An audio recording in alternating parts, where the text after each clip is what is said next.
And we're back. Hello.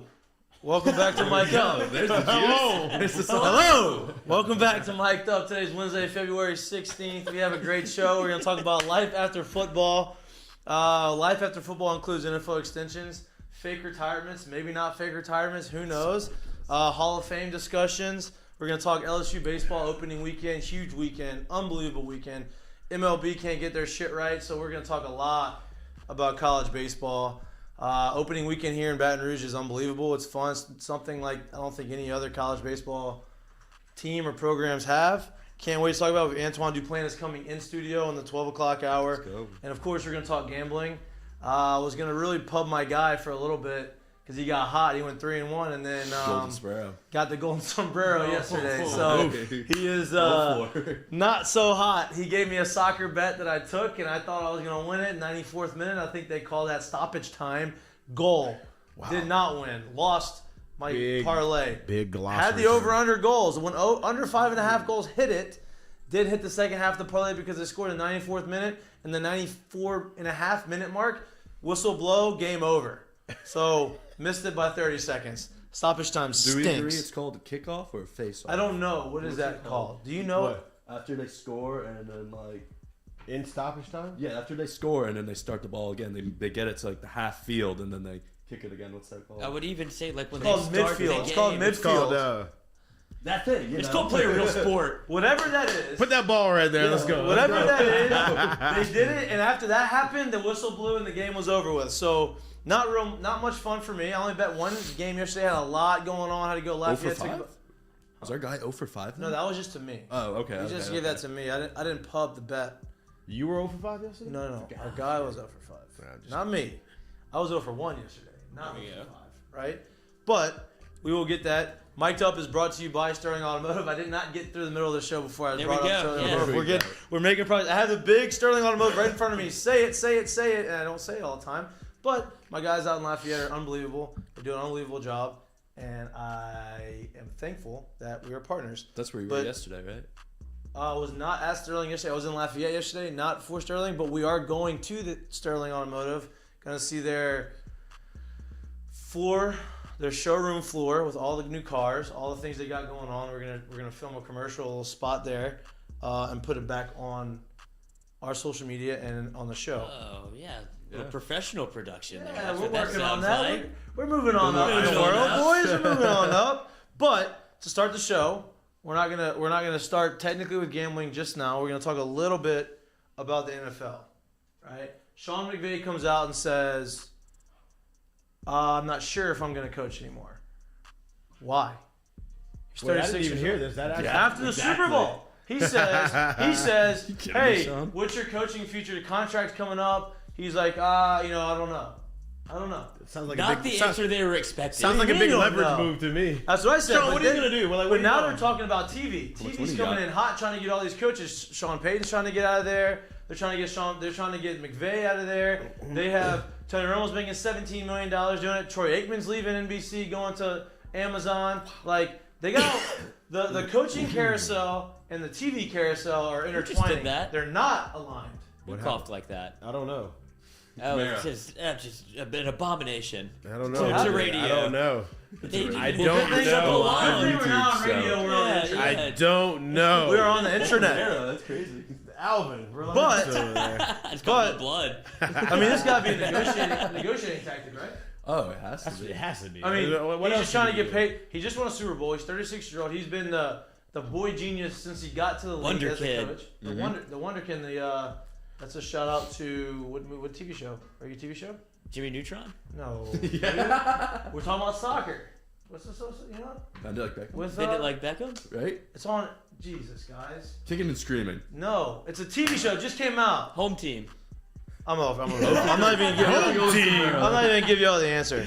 It's on Apple TV Plus. Oh, Ted our coach. Ted Lasso. Jesus, guys. I've been watching Lock it in. One for four with a homer. Wonder Kid. With a homer. Jesus. But yeah, I mean, let's go down that road. So then you go St. Louis. We're in St. Louis. Whoa, not St. Louis. We're Los going to Angeles. LA. Used to be St. Louis. Formerly St. Louis. Now LA Rams. We go Sean McVay, Super Bowl champs. Sean McVay, don't know if I'm going to play again. I don't know if I'm going to coach again. Probably want to go to TV. Aaron Donald, hey, I'm going to hang up my spikes, my cleats, and I'm going to go into the Hall of Fame, and I'm just going to shut down at 31 years old, unless you pay me unless you allow me to become the highest paid defensive player in all of football, which he obviously deserves. Which he deserves that. so we can give him that. Right? Like, no doubt. Then, as I'm prepping for the show, putting notes in, I get a little ping, I get a little Woj bomb in the football world saying Derek Carr is on the verge of signing a $40 million a year contract extension for the what? Raiders. What? Well, see, what happens is he throws Derek. this little football thing that's with pigskin. He throws it to the receivers, and apparently he throws it pretty well, and he's going to get a lot of money for that. Man. And I don't know if he technically, $40 million a year is a lot of money. How many years? I didn't get the details. It's that, that's the Schefter, hey, we're going to throw out this nugget just to know that I know something's cooking, but it didn't give you all the details so that I can give you the details later. So we have to put alerts on for Schefter. Yeah. I'm not doing that for you, Adam. Right. It's like you're following Schefter's journey along. Yeah, read you a book. But $40 million per. I will say this about Derek Carr. He's better than I thought he was going to be. One. Yeah. And two, everything that they had to go through today in Oakland, this year in Oakland, everything that he had to because it was him was the constant there, right? You had him and the interim. right. He's getting $40 million. Basacci's getting a special teams job. in Green Bay. And I tell you what, Green Bay fucking better pay this man because what we got here? Green Bay better have paid this man a handsome salary because their special teams. There's a reason they lost. Was their special teams. Yeah. But he doesn't get a head coaching job. He doesn't get paid the $40 million. Job. But your quarterback does. Well, he does, I guess. But he's not getting. He's not getting head coaching money. One of these. He ain't getting head coaching money. But you have Derek Carr. Look, I'm going to give him credit. I will give him his flowers. He had a great year. Yeah. There's a lot of shit going on. Still Henry Ruggs was a shitstorm with Henry Ruggs, shitstorm with John Gruden. GM gets fired after the season. They end up making the playoffs. Right? Yeah, they made the playoffs. And the head coach is the only one that the head coach who kept everybody together, interim head coach, is now the special teams coach for the Green Bay Packers. Does not get offered. I don't know how much of a consideration he had to get that job, but maybe a courtesy. I don't think he was probably going to be the job, but for a little bit. I think maybe he's taking a run at Coach O for being the best interim coach. Oh, that was a Interim O is competition. Yeah, Interim O is great. If but you would have taught gambling, that's who you bet on. Damn straight. Nothing to lose though. I'm just curious what's going to happen with it. Dude, he's gonna be on TV. I've been saying it forever. He He loves the light. You He can loves tell the though, limelight. it's trending that way. He's getting more interviews. He was in the Super Bowl doing interviews. It is trending that way. I just don't see how. I know that he's great and he plays but how can you be on TV when you need subtitles? Next week also. Look at the funny look around Cajun. these days. They don't care. Derek Panace's gonna be happy. Oh, finally.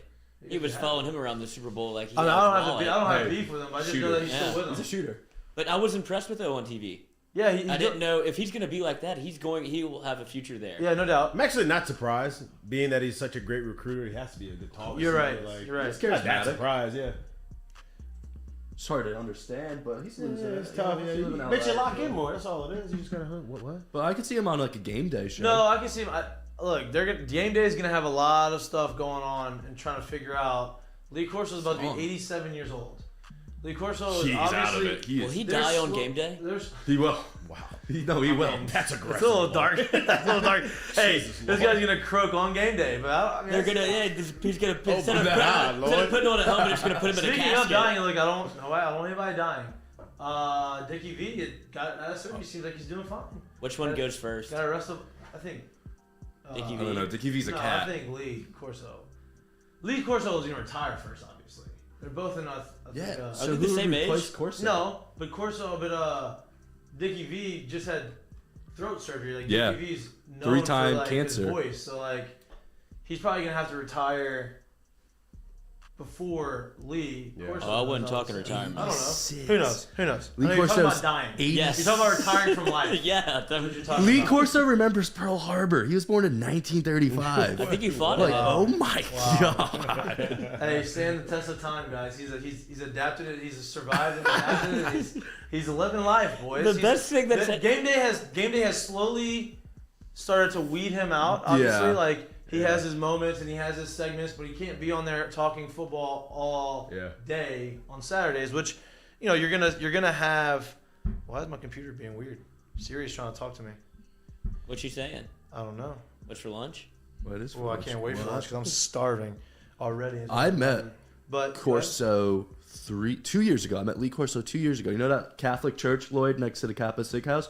I was walking to class. I'm like, Oh, that's not a is church. that Lee Corso? And he was just standing there all lost. I'm like, hey, nice to meet you. During the middle of the day? No clue. Yeah, he had no clue where he was. I was like, oh my God. This guy. I don't know. I don't know. I think in the next year or two, he's probably. They're trying to figure stuff out. I know that Kirk Herbstreit is a big advocate to try to get McAfee on there. Wow. McAfee's probably saying, no, thank you. I'm going to do this shit myself, and I'm going to make more money than own y'all could ever do. Yeah, Barstool I can show see like, McAfee for the brand. never Tailgate. jumping in. I mean, he has all the leverage. Like Bro, ESPN doesn't want him. He gets to work every day in a tank top, bro. He's not going. It's great. Like, He's doing what we're doing, but times 500. Yeah. He's flying private. He's flying his boys private to the Super Bowls, and getting Airbnbs and smoking Wiz Khalifa's weed in fucking California. Like That ain't punter money. that ain't punter money, coach. That is fuck you $30 million a year money just from one person. Yeah. Then he's got all these other sponsors. They're doing it. They're rolling deep. I can't see him saying, "Oh yeah, you know what? I'm gonna go work for ESPN to do this on game day." No. I'm gonna go do. Hey, you want me, ESPN? You want me? You're gonna hire me and my boys, and we're gonna go out and do this. And Lloyd is I would say starting early, but he's not starting. He's drinking the nice Heineken Zero. I can't get fired for this. Can't tell the difference. He wants the taste of it. He wants to feel like he's doing Stress. something, but he ain't drinking Exactly. it. Little Heineken Zero. What? It's just What? Just We can't do that for the day. anymore. I know. McAfee's done it. Okay, we can't do that. I want it, but I can't do it. Why would he go to ESPN? ESPN He's was the not gonna company go to that ESPN. they Just for laughed game at day. him. Just for game day. I know, but But he remember- was on for game day. He used to do some game day stuff with him, and he made it way more fun. And he got the crowd into it. I think what they're seeing. Game day stuff. I remember that. Yeah, he used to jump in the water and do all this stuff. They saw what Barstool Sports is doing, or did in Michigan, and saw how many people they had at their game day at Michigan and how little they had at college game day. And they're like, okay, we probably need to figure something out. And McAfee is the best. McAfee does WWE SmackDown every Friday. Like, that's what you need. That he's a hype man. Exactly, Like, that's what you want. I would assume he says, no thank you. Well, it brings us to our next conversation with what we're doing on Friday. Ooh, it does. It's something we're trying to get into because, like So you said, with game day, it's the right idea, wrong people, right? Like the environment is too stale. You can't go ESPN corporate buttoned up on a college goddamn campus. Like these people want to chug beers, have fun, and that's where McAfee kind of exploited it. And that brings us to our next question. We're a big, huge announcement. Here's my question to Jay, because Jay's been a part of it with me. Where did we go after Fridays, or after the week? Not after the weekends. After a big series win in the postseason, after Omaha, where did we party the hardest? Sundays? No, not Sundays. Not Sundays. After Omaha, or after the Super Regional, after we beat Rice, we went straight to this bar in Tigerland, and where did we party? We were bartending. Was it Tiger Bar? Nope, no Tiger wasn't there. It was Fred's. Remember Fred's?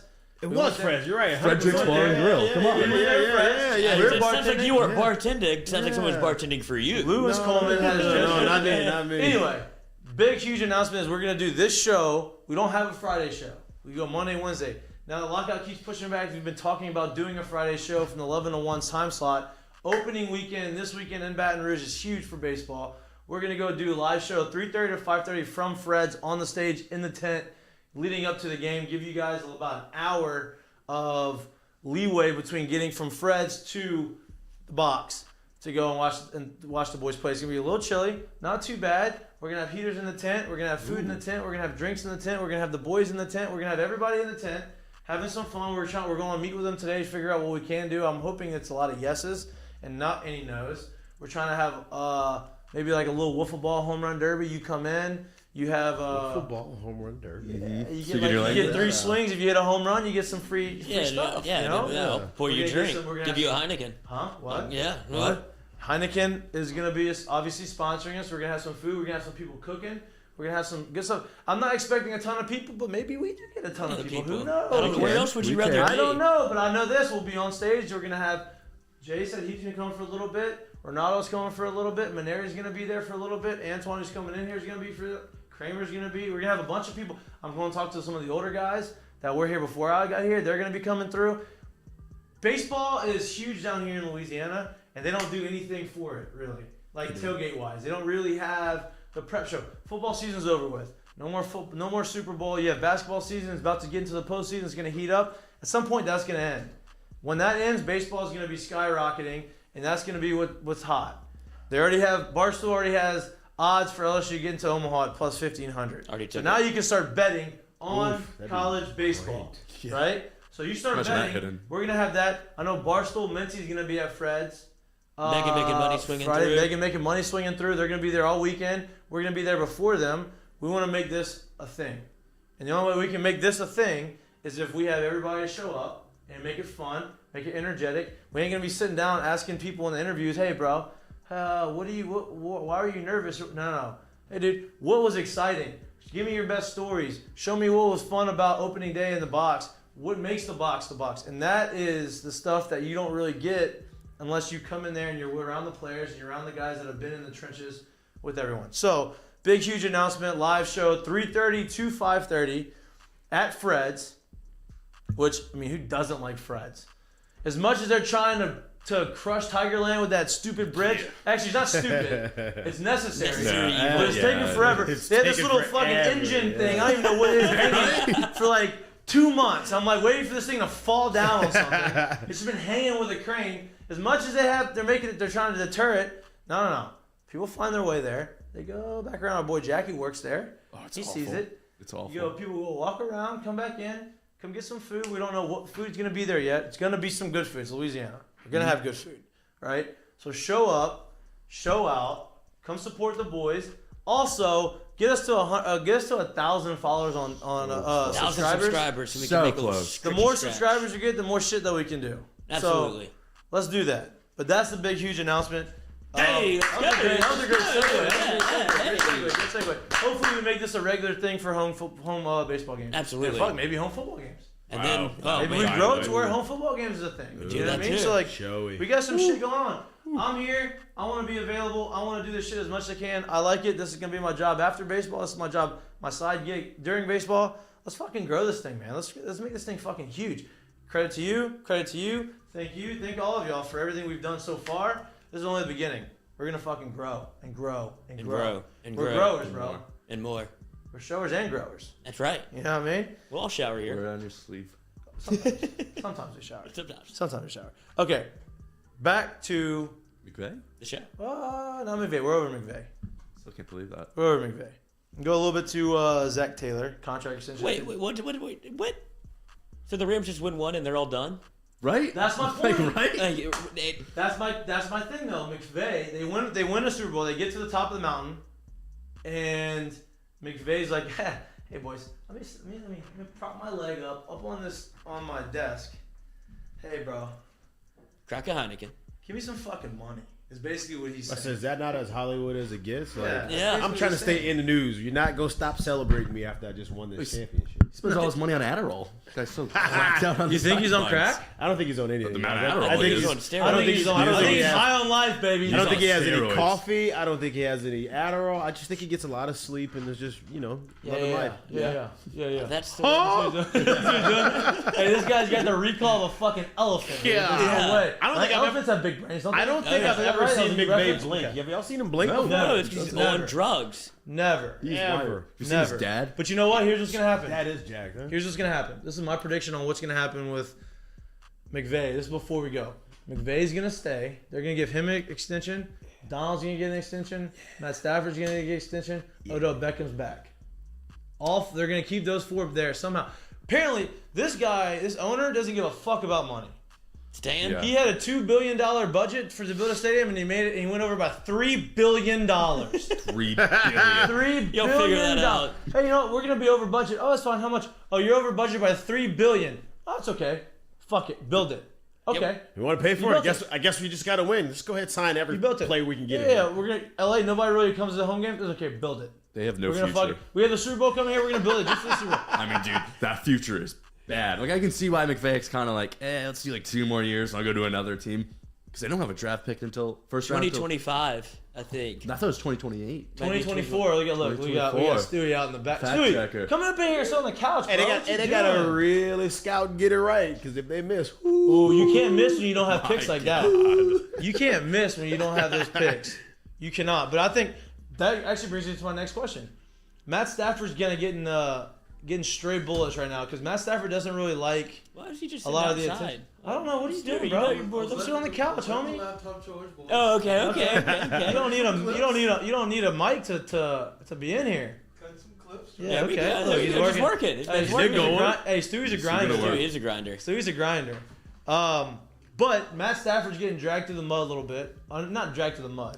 He's getting some stray bullets. He's getting some backlash for nothing that he's done because people are coming out and saying that they think he's a Hall of Famer, right? Richard Sherman adamantly says no because Richard Sherman says that he hasn't won any awards, which I think the awards are bullshit. I think the awards are a popularity contest. I think he should it's like I hear you, Richard, but like Yeah. Richard. He's in Detroit. You know better than that. We know how this quarterback thing goes. If you don't win, no one gives a shit about you as a quarterback. And you know what? It's real simple. He probably had 2 or 3 years in Detroit where he had better numbers than people that made the Pro Bowl over him that he didn't get those numbers. So let's just put it like this. You gave Calvin his fruits, which deservedly so Yep. you should. Well, who's throwing the ball to him all no the time? doubt. Yeah. No You doubt. got to be worth something. And this guy did it without complaining. He got his ass beat every single year in game. Detroit. And he'd get up and he would win games and he made them competitive. The thing is, I'm fine with you saying like, no, he's not a Hall of Famer yet, but to like slam him like as if he's like way under the bar, like come on, Rich, like just No doubt. And people give him a little bit of time. People say, oh, it's the long any quarterback that plays for 10 plus years as a starter, he's gonna have the numbers. Yeah. Longevity is part of what makes you a Hall of Famer. What's your best ability? What? Availability. Yeah. There's a difference Look between at a great you. season and a great player. A great player, you do it over and over and over Over again. and over and over again, no matter who's around you. And that's what he did. And he gets put on a team with a roster in place, and he wins the same roster that was in place minus Odell. Take Odell out, add Robert Woods. Right? They're I don't want to say interchangeable because Odell's a little bit different of a receiver than Robert Woods, but a star power receiver. So you have two one's out, put one in, and you just replace the quarterbacks. And you can't tell me, oh, this is a Super Bowl winning team. They weren't.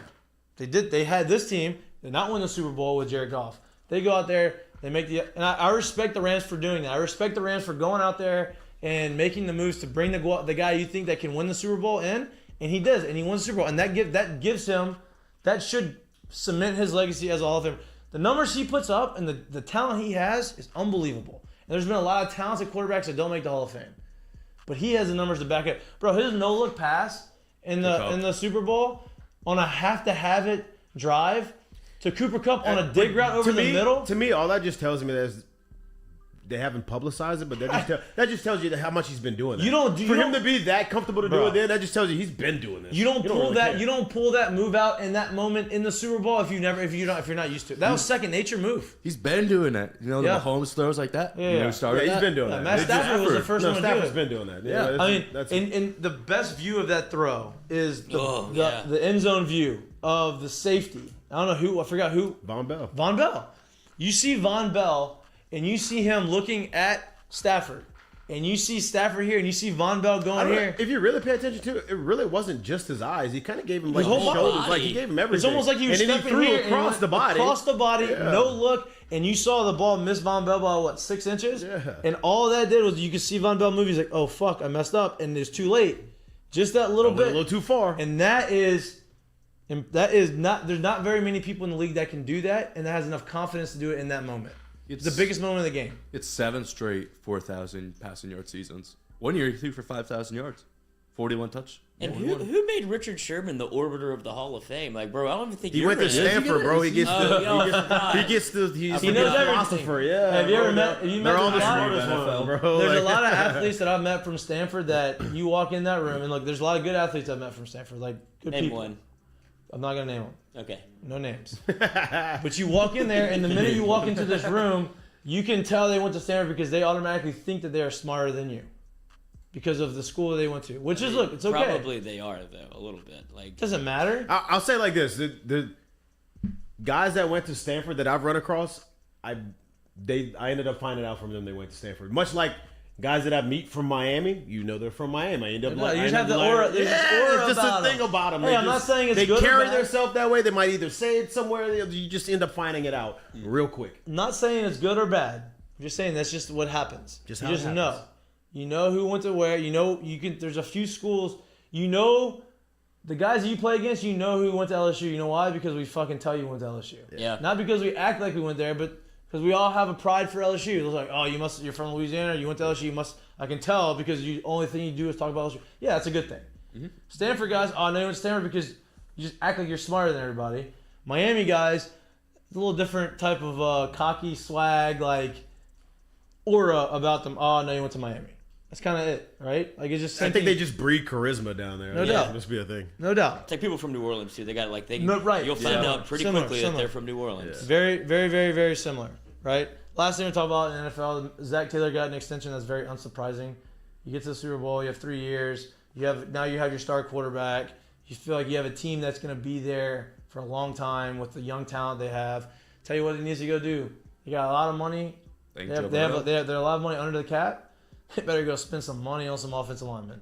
Because like if not, draft some. If not, Big Dick Joe ain't gonna be standing. He's gonna be Andrew Luck out the league. I mean, that's a great comparison. He's gonna be Andrew Luck out the league if he keeps getting hurt. Thank God he only tore his only sprained his MCL. He didn't re-tear any ACL or anything. Yeah, no surgery needed after. What you got? What you firing over there? The thing is, I mean, I get it. I agree.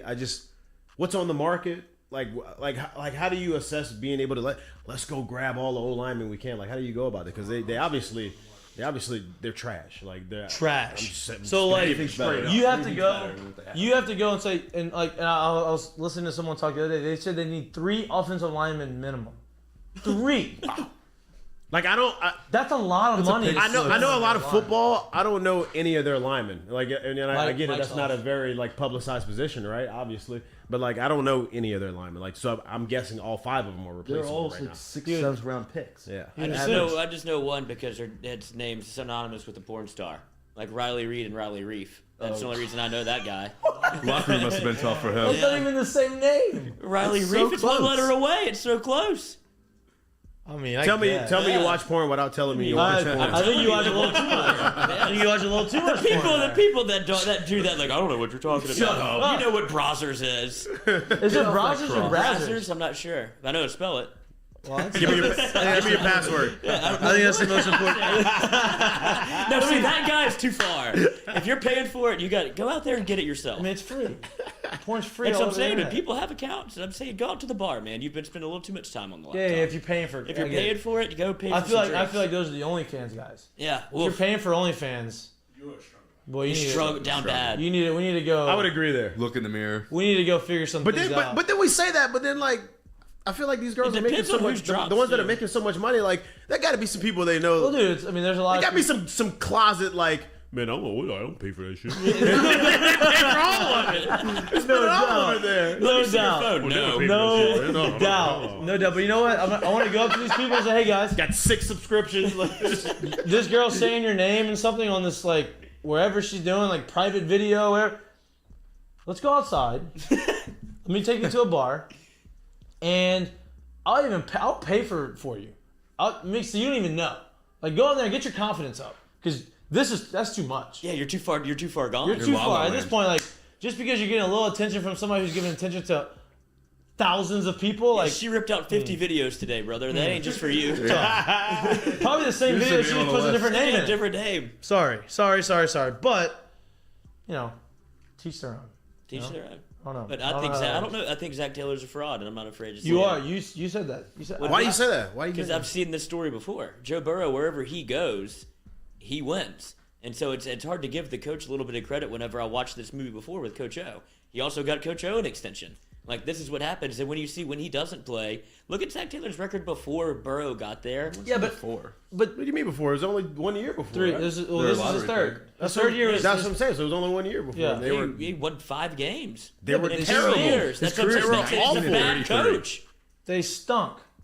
I understand the jury still being out, but I do think there's. I don't know if he's a fraud. I don't know if he's a fraud. I do think there's a lot. I do think Cliff Kingsbury's. Here's why I'll say this. I do think there's a lot to. They were the least penalized team this year, which you can easily say Coach Joe did that too. Okay, that's but his move. That's Yeah. fine. Yeah. No, that's fine. But That's what his you're missing rebuttal. is Joe left, right? So any good coach, go ahead. Show me a good coach. I'll show you a good quarterback with him. Yeah. For a long That's a good time. point. Very So good my point. point is Coach Joe did it, and then Joe left, and now Coach Joe didn't have that anymore. So I'm saying like they could go together, right? I could see him being a good coach for a while. But that's the thing is if you have a good marriage between a head coach who maybe his strength is offense, right? He's an offensive minded guy, right? You have that, and you marry it with a quarterback who can take that offensive scheme and take it to the next level. That's a successful coach. It doesn't.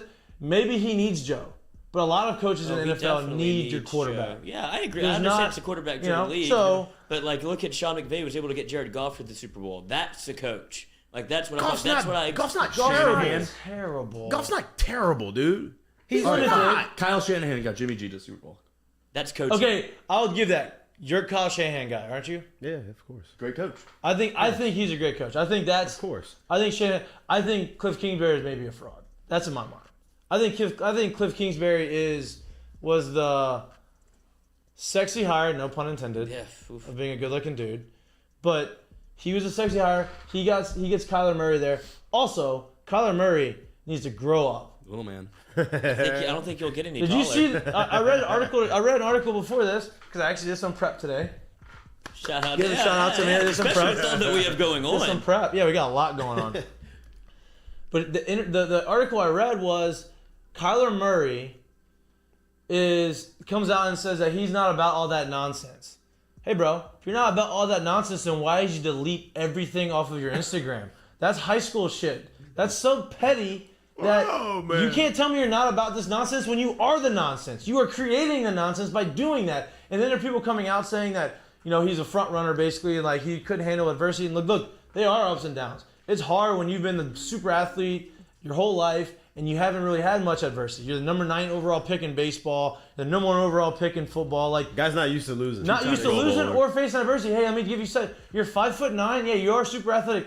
But Aaron Donald is super athletic. Von Miller is super athletic. All of the people that you're playing with are super athletic, and they are freaks of nature. So they're going to have some adversity. And the good quarterbacks are the ones that can handle it and not be super emotional. You know what? Maybe part of that, maybe part of the Arizona Cardinals collapse has to do with some of that immaturity, right? Like everybody is so quick to put out Kyler Murray being the next coming of But Michael Vick. I'll say this, but to But- me, it sounds like it's on both sides. First off, No doubt. you're 100% right No doubt. there. But when he comes out and does that, and then now the Cardinals get questioned about it, and they're like, "Oh, yeah, he's kind of immature, bro."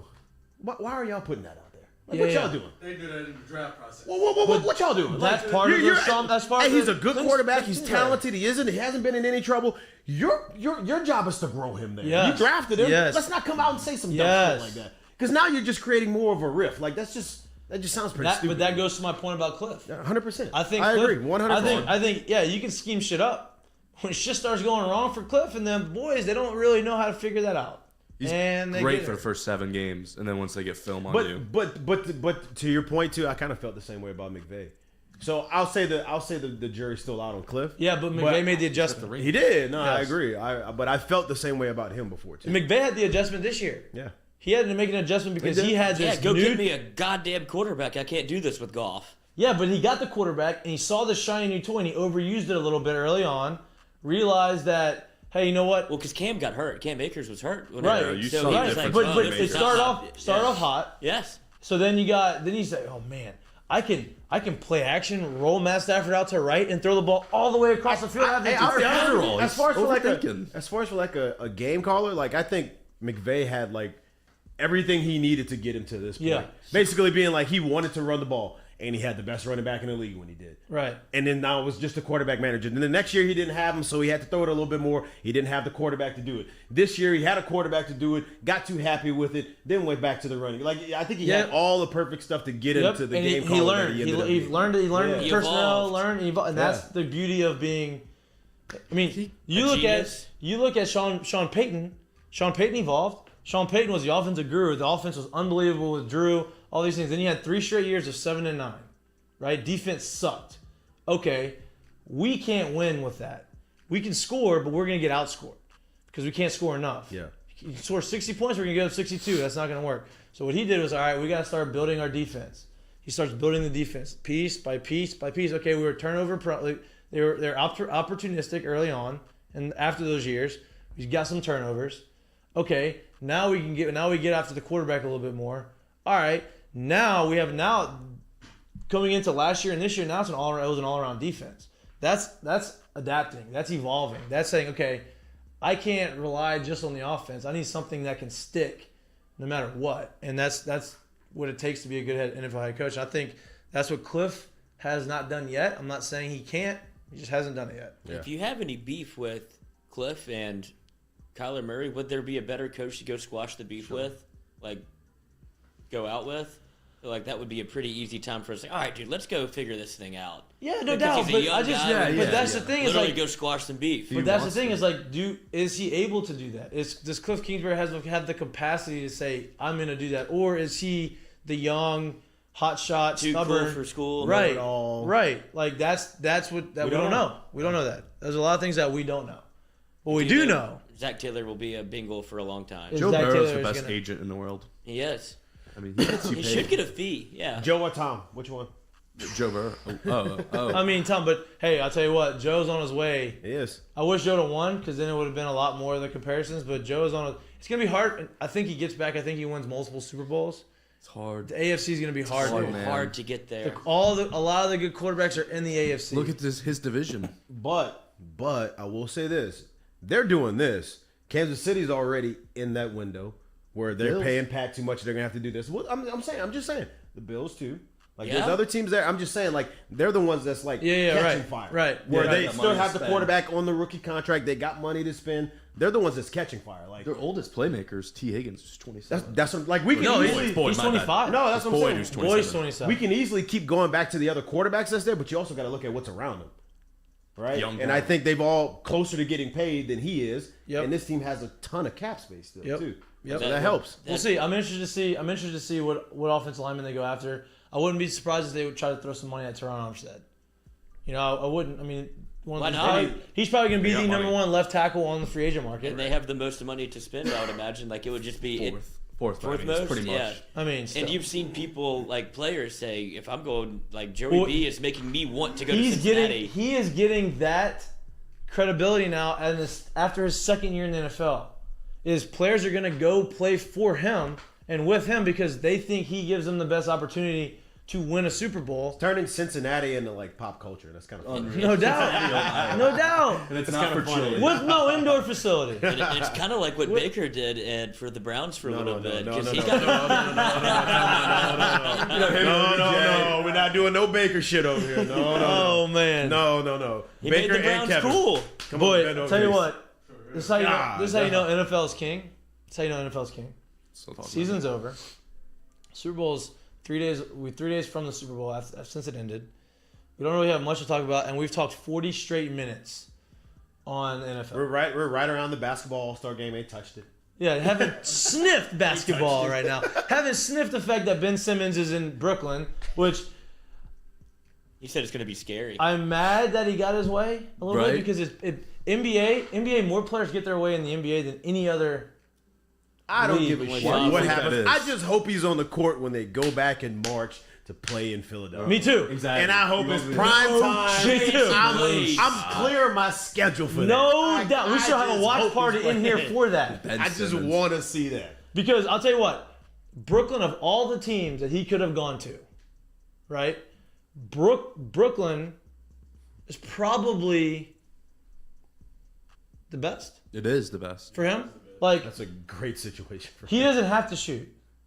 He has two people on the team that are going to shoot and score. If he goes to play in Philly, they're just he ain't interested in James went there, and James just said, I'll bite the, like you said, James just said, hey, I'll bite the bullet, and I'll be the point guard. Ben's going over there to be himself. Like, that's literally. He doesn't have to shoot. That's his game at 6 whatever he is. You have arguably 11 point guard. You have arguably the best scorer in the history of the NBA in Kevin Durant. Best ball handler, Kyrie. Best ball handler, Kyrie. Now you have a lot of personalities. And neither one of them are point guards. Wait. And neither one of them are point guards. Yes. So, neither one of them are facilitators, really. And so then you have a 6'11" point guard who can get to the rim at any time he wants, who doesn't like to shoot. Who loves playing defense. He can't get the ball in his hand enough. Great defender. And I think it could be the best. You know, is if shit goes wrong and there's some adversity, are they going to fall apart? Maybe. Absolutely. That's been They kind of will. the MO of those guys. But Does it become Hackabin in the playoffs? no, I wouldn't be surprised if you saw the Red Sea open up. Hey Ben, go shoot. Let me see what happens. Like I'm Ben gonna gets the ball at the top of the key, and but got Shoots standing a at the free medicine throw ball. line. You like, have 15 feet of separation. Here you go. Go ahead, buddy. Yours. We're gonna go and double team the other two guys, and we're gonna let our biggest guy just play off, and just see what happens. Do you know how toxic that locker room is? I mean, James Harden is a prima donna. He's quit twice on 2 teams. But for him to be like, I'm done, man. Like, I can't deal with you, Kyrie and KD. Do you know how bad that has to be over there? Also think it's a great fit for him in Philly. It's unreal. I mean, I think the pick and agree pop with that, game. Well, he wanted to. What I read. I do think it hurts them though that they don't have Steph Curry anymore though. Yeah, that Curry was got- kind I of think the that crux hurts of them. that. It does. hurts. It does. But that pick and roll game with Embiid and him, like. But then Did you see Embiid try to do the step back yesterday? Uh-huh. 2 days ago. He did the step back. He did 2 steps. hey, you And ever, they gave him a walk in. Like, bro, you can't do that. you ever Good watch him, stuff. bro? He's so big, but Who, he's so Embiid? he's so smooth. Dude, he's a So guard. smooth. dude. Unbelievable. He's So smooth. He's unbelievable. I think Harden going there is a great, as good of a fit there as Ben Simmons going to Brooklyn is. Yeah. A lot of it helps with the usage in Embiid. Now he can pick his spots. Because this year, it's been JoJo. You got to win this game. Embiid's having an MVP type of year. Yeah. Put money on it. I think he's going to win MVP. I mean, I think it's so time. too. He stay healthy. He That's should have what- won it but last year. this will help. Yeah. I Because his agree. usage rate will go down. It'll be Yeah. more efficient. Yeah, I'm not sorry. Harden left because he said he wanted to go back to the way he was playing in Houston. So that's something that you have to kind of keep an eye on because when he becomes that ball dominant, Joel Embiid has also not been the easiest person to play with either. No. Whenever it becomes like me or you, Joel Embiid thinks he is a 1. He is I will say this though, the whole Harden thing, man, like Why are they making it so hard to play basketball? Like, why is it? They're just showing play. their feelings I like- all the time. Go play fucking basketball. Why I is kind it? of don't like. He's gotten to a point to where, like you said, like he's got a little too much power. But like I kind of don't blame him. It just looks really bad after everything else that's Right. happened before. But like if I show up there and I'm just like, hey dog, you gonna get on this court? Or no, like why And are look, you not look, playing? I Like, understand. we all did this. That's you're my not thing. gonna- I came here because I was trying to. What you doing? I like, all right, understand bro, I'm out. as an Actively athlete. getting Good. fatter. That's the only reason why I came here. And then look what you're doing. I understand as an athlete, like the teams that give you a contract. I understand that they try to control everything, right? So I understand gaining control as an athlete, right? That's one thing. But at some point, you have to understand, hey, I'm getting paid a lot of money. I came here to try to win.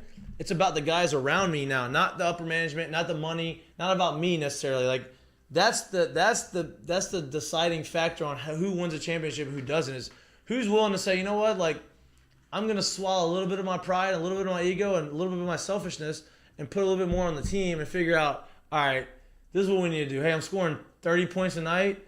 Maybe I need to score 25 a night for us to win, right? And as much as people want to talk about LeBron and about how much you don't like LeBron or you do like LeBron, whatever, he does that. LeBron could say, I'm going to score 40 points a night, and he could do it.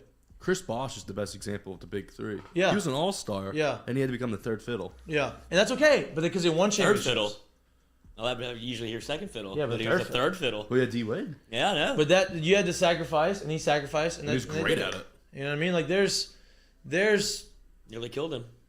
a reason why some of these Yeah, teams they win, really right? They're not all the superstars don't become superstars, or don't stay superstars. They're superstars, but they also take a back seat to people who, for the good of the team. That's just I don't know. At some point you got to do that. But Harden, Who won the trade? It's like the NBA's gotten away from. I'm here. I'm where I'm you at. think? I'm here. I don't think so. I think Seth Curry tips it in their favor. Really? But, okay, Simmons wasn't going to play, so you traded but- James yeah. Harden for But here's the Curry. thing. So like, yeah, like I agree. Like I get it. I think if you just look at the teams now, if it works out, Brooklyn might be better. But at the same time, like Philly get picks. no, they up gave picks. But They here's got here's Millsap, yeah, they yeah. gave up picks. But here's my thing. It's like Ben wasn't gonna play anyway. He was more detrimental to the team than he was. So, but than he not was just that. good Like for the team. we're getting nothing for him anyway. So we might as well get a literally elite player in the league. Here's my thing. Even if Ben Simmons played, you saw the probably the ceiling of where the Philly is going to go when he's playing at his highest level. You saw that, and it wasn't a championship level team because he's not the guy who's going to score. at the end of the game. Fucking Philly, dude. What a disaster. Jimmy Butler used to Markelle bully him. Fultz, Ben Simmons, and Joel Embiid. And then they had Where's Jimmy Fultz now? Butler. Jimmy Butler. Where is Fultz now? But he played well Orlando. somewhere last year, right? He's in He's Orlando. He Yeah. broke Philly has broken two people's jumpers. Nah, Well, Vince never had a Vince was No, never they- intact. Well, no, but they took it literally took the ability away for him to even score. And then Markelle Fultz was like whenever that was the first round pick, the first pick of the draft. It was like, well, they finally got some outside shooting. He gets to Philly. It's like he looks like he's never picked up a basketball. He looks like he was in Space Jam. What's the psychology behind? I mean, how do you just become like those two? I just don't. Just let it fly, bro. Yips, It's bro. okay. Yips. Hey, you ever heard of? I Yips are a real thing. actually heard Shaq. There was an SEC story. Shaq talked about how he became so bad at free throws. Because he wasn't terrible at... No, he said when he was here, it started when he was here, he started getting the feeling, but every time he'd get up to the line, he just literally would see people behind him, like just yelling the most ridiculous stuff. And he said it just kind of grew into what it grew into. So I would imagine, and I don't think Ben's the same. I It's just the think yips. Ben was just never a shooter, and now it's the yips now. Has a syndrome, like a nerve. Scapular, yeah. Yeah, it's like in his shoulder and his neck. So That only- shot. No. Okay. Hey, you know what flared happened? up Let me at a see that. Let very me see that doctor's yeah, report. that flared up at a very interesting time. People forget about Markelle Fultz. The Celtics traded that pick to get Jason Tatum. Jason Tatum. Wow, look at you. Only you in this room would know that. And if they I had love it. Jason Tatum, Joel Embiid. Joel Embiid, and Ben Ben Simmons, Simmons. at least you have a shooter. Then that team could have worked. What a transition as NBA talk. I love the NBA. I don't really watch it as much, but I follow it. You can follow it without watching every game. Yeah. But what? Go ahead. You talked about him going back to Philly. Ben Simmons going as a net to Philly. If you could Oh put a my future God. on if he's Wow. going to play in that game, I wonder what the odds are because there's 0% How much chance. extra security they're gonna have around Ben Man, Simmons? I think he's got to play in that if he's playing before it, right? Like you can't just not show up. In the Oh, he business. could take a day for if you rest. don't, if you I guess don't, they could do that. Yeah. if he doesn't play in that game, What would make you think he I would? want somehow, some way to them meet up in the postseason. Right? I mean, dude, that'd be like Trae Young in the Garden type energy. Like I may have to go ticket. I may have to go to Philly for that. Right. game. I would, yeah. Like I think mean, he's gonna it's- duck it. Kyrie Huh? did it last year in Boston. He kept ducking them until the playoffs, and then that's why the but water ball. that's happened. my point, though. I want. You know what? I want him to duck him. I Such want him to builds duck him and until he gets to the builds. playoffs. No, I want him in that. That's what I want. I want it. Well, because Philly's the type of city where it's like in the playoffs, it's not going to be any nicer. Like, No doubt. I want it. Like, No doubt. Philly, their fans are ruthless. that's what I'm saying. Are Philly fans like that Oh too? no, the Philly Ruthless. fans. Philly fans are worse than anyone. Specifically know Philly a fans story. booed Bryce Harper the first year he got I there. specifically know a story. John Mayberry told me a story. Stanford. Stanford guy. There you go. The year that they had the best record in the league.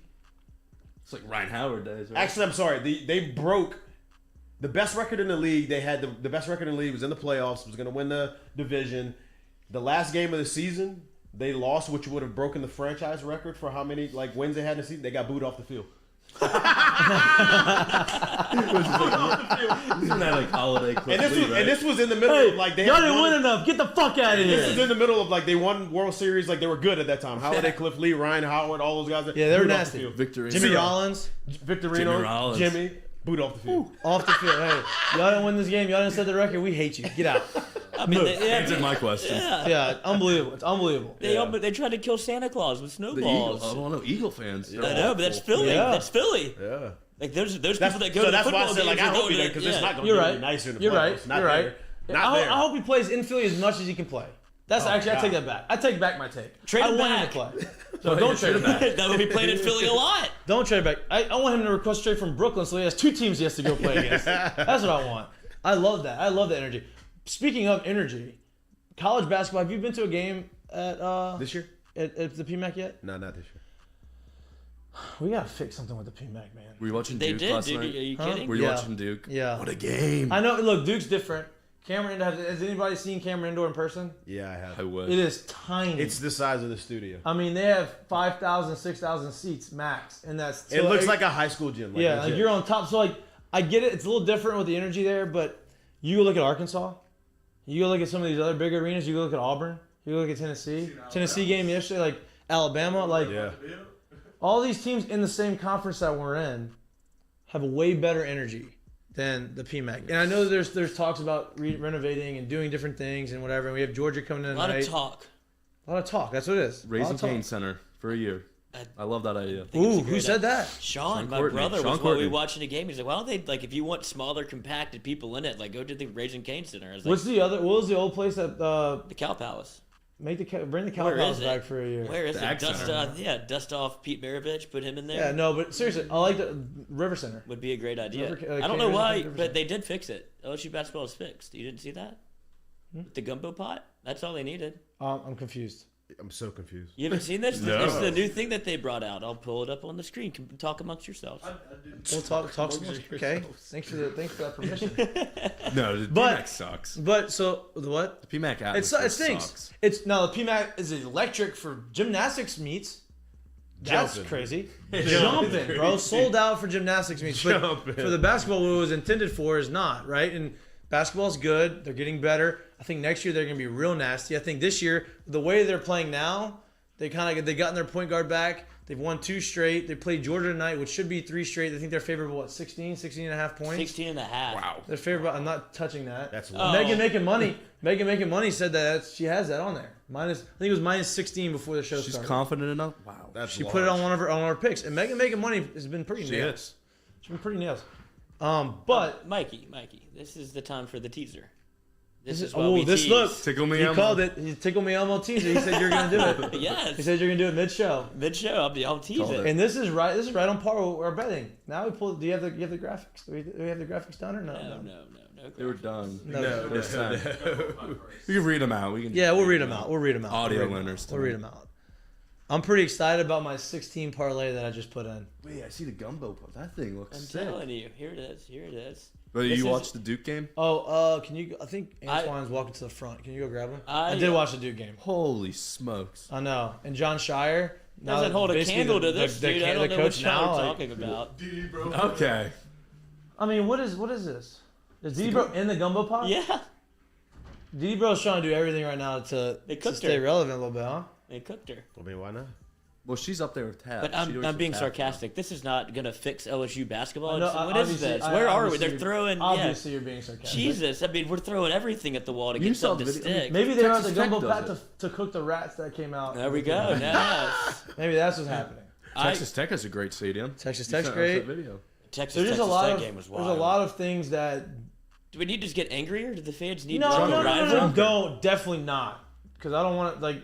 No, not me. I'm talking about the fan base. Did they need to get like a They're- rival to get this thing going? I don't know what. I think it just needs a whole like a refresh, new look. It has of the to PMAC. be on top of you. It's very. I don't mind. I love the fact that PMAC is in the middle of campus. I feel like the Perfect. PMAC's so dark too. Inside. Right. Like it's just like not. it's like mood setting and not It's like not- lively. Yeah, It's yeah, yeah. not fan friendly. It's not young. There's like look, basketball is a young, hip vibe sport.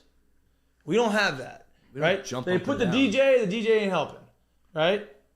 What's up, Ocho? The DJ's not helping. Yeah. Doesn't do enough. Yeah. Right? You gotta have other stuff. You gotta have just. It needs to be cooler. Like you want to see people show up dressed like with some fly kicks, sitting courtside in the student section in the spot where they could Affect be the heard. game. Yeah. Bold. Not stuck in the darkness of the PMAC in the back corner where Yeah. the band should be or wherever. I agree. You know what I mean? There's a lot of things. But as far as LSU basketball and the future of LSU basketball this year, I think they've kind of righted the ship. I think they got through their tough point. They're going to go on a 3-game winning streak. Hopefully they win tonight, which I think they will. I don't know if they cover, but they win. So that's 3 straight. They play at Arkansas, at Kentucky. You win one of those 2 games, I think you slide in back into a 4 seed. I think you do. You also have to take into Now consideration you have the what tournament. happened last year with the seeding, Yeah. even though that they were probably I think a 5 seed. I see. They need to go to Arkansas and beat Arkansas. It's tough to sweep Kentucky. No doubt. Yeah. No doubt. Kentucky But- lost last night too, so Yeah, I don't see yeah. him losing anymore. I mean, Yeah. a lot more games. Right, but I think that as far as matchups, I think that we can match up with Kentucky. Defensively, I do. I really do. I think that. Who's gonna be on Sheboy? Well, that's the thing is you have to. But I have more confident. I'm more confident in being able to figure plan. out that than a team that is going to shoot the lights out of it. And now look, Kentucky's really, really good. I just don't know why I have this persona of Kentucky where I just think that they're not invincible. Like they always get overranked, I feel like. Severe Wheeler did get hurt. Yes. So yes. we do forget about that. Yes.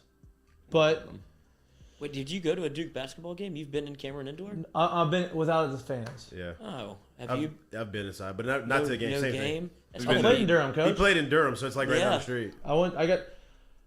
That's got to be bucket I list, was- huh? I was- first on the Yeah, list. but I for was college. told the list of how to get the tickets. Yeah, it's ridiculous.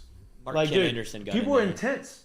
Yeah. Outside, Yeah, intense Krzyzewskiville. tailgating. Hey, I promise you, Yeah, it's Hey, I unbelievable. promise you, if you go on campus there, just because you see the PMAC every day and because of what you think Duke basketball is, if you go on campus there, you would think that's the library. Yeah. You won't even think it's You the. would you never be able to tell it's a. You won't even think it looks like a That's little so like, cool. That's awesome. and then Yeah. you go It's inside, like a you're like, speakeasy. oh They my have like the God. They have like the cobblestone. Like it's Yeah. all cobblestone. Like all the buildings are like. Does it have AC? There's not like a. There's not a. I think they just added AC. There's not a actually. huge parking lot. Or, like I swear, you wouldn't even think never that know. that's the basketball You stadium. never know. It's like smack dab in the middle of campus. Yeah. Yeah, like when I was walking on campus trying to find it, I had to ask, "Hey, where is Cameron Indoor?" Huh. And they had to show me. Have you been to the Dean Dome? No, never been there. Never been there. I want to go to a Duke Carolina game. It's kind of hard to do. See, I have the hot take. Fog Allen Fieldhouse is better than Kansas? Cameron Indoor. Yep. I do like that. I've never been there. The Octagon of Doom when Michael Beasley was there was absolutely rocking for Kansas State. Yeah, Manhattan, Kansas. The place was rocking.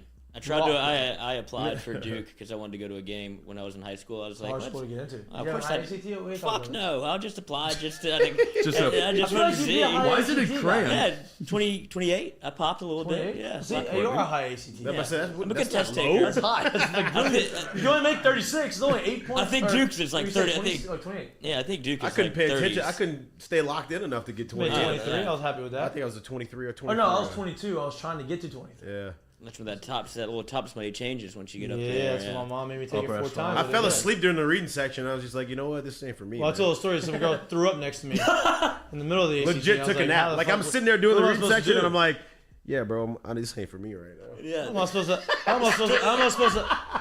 putt with that going on? The story must have stunk, dude. There's two bikers having sex in the woods. How am I supposed to putt with that going on? How am I supposed to answer the math equation with this lady throwing up next to me because she got too drunk at what was the bar? Dude, you were in high school, dude. No. No, not Nighttown. They pub, shut down.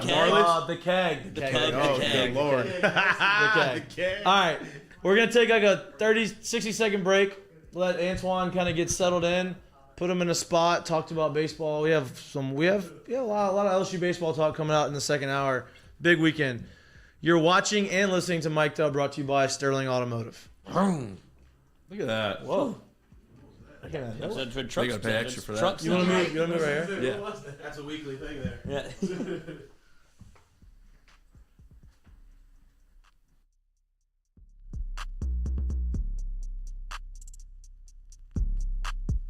The Jordy Colada Show is brought to you by A-Bears Lawn Maintenance. Commercial or residential, A-Bears Lawn Maintenance is ready to work. A-Bears can tackle all your homeowners association requirements. Call Blake at 225-485-8022. A-Bears Lawn Maintenance. Do you have questions about your finances? Are you looking for recommendations from a skilled financial advisor? Get in touch with our friend Daniel Newman over at Edward Jones. You can find him easily by logging online and shooting him an email at daniel.newman@edwardjones.com. That is daniel.newman@edwardjones.com. Whether it is help with your 401k or just fiscal advice heading into the new season, get in touch with Daniel today. Best way to do it? Email him, daniel.newman@edwardjones.com. He's our experienced financial advisor. Let him be yours, daniel.newman@edwardjones.com.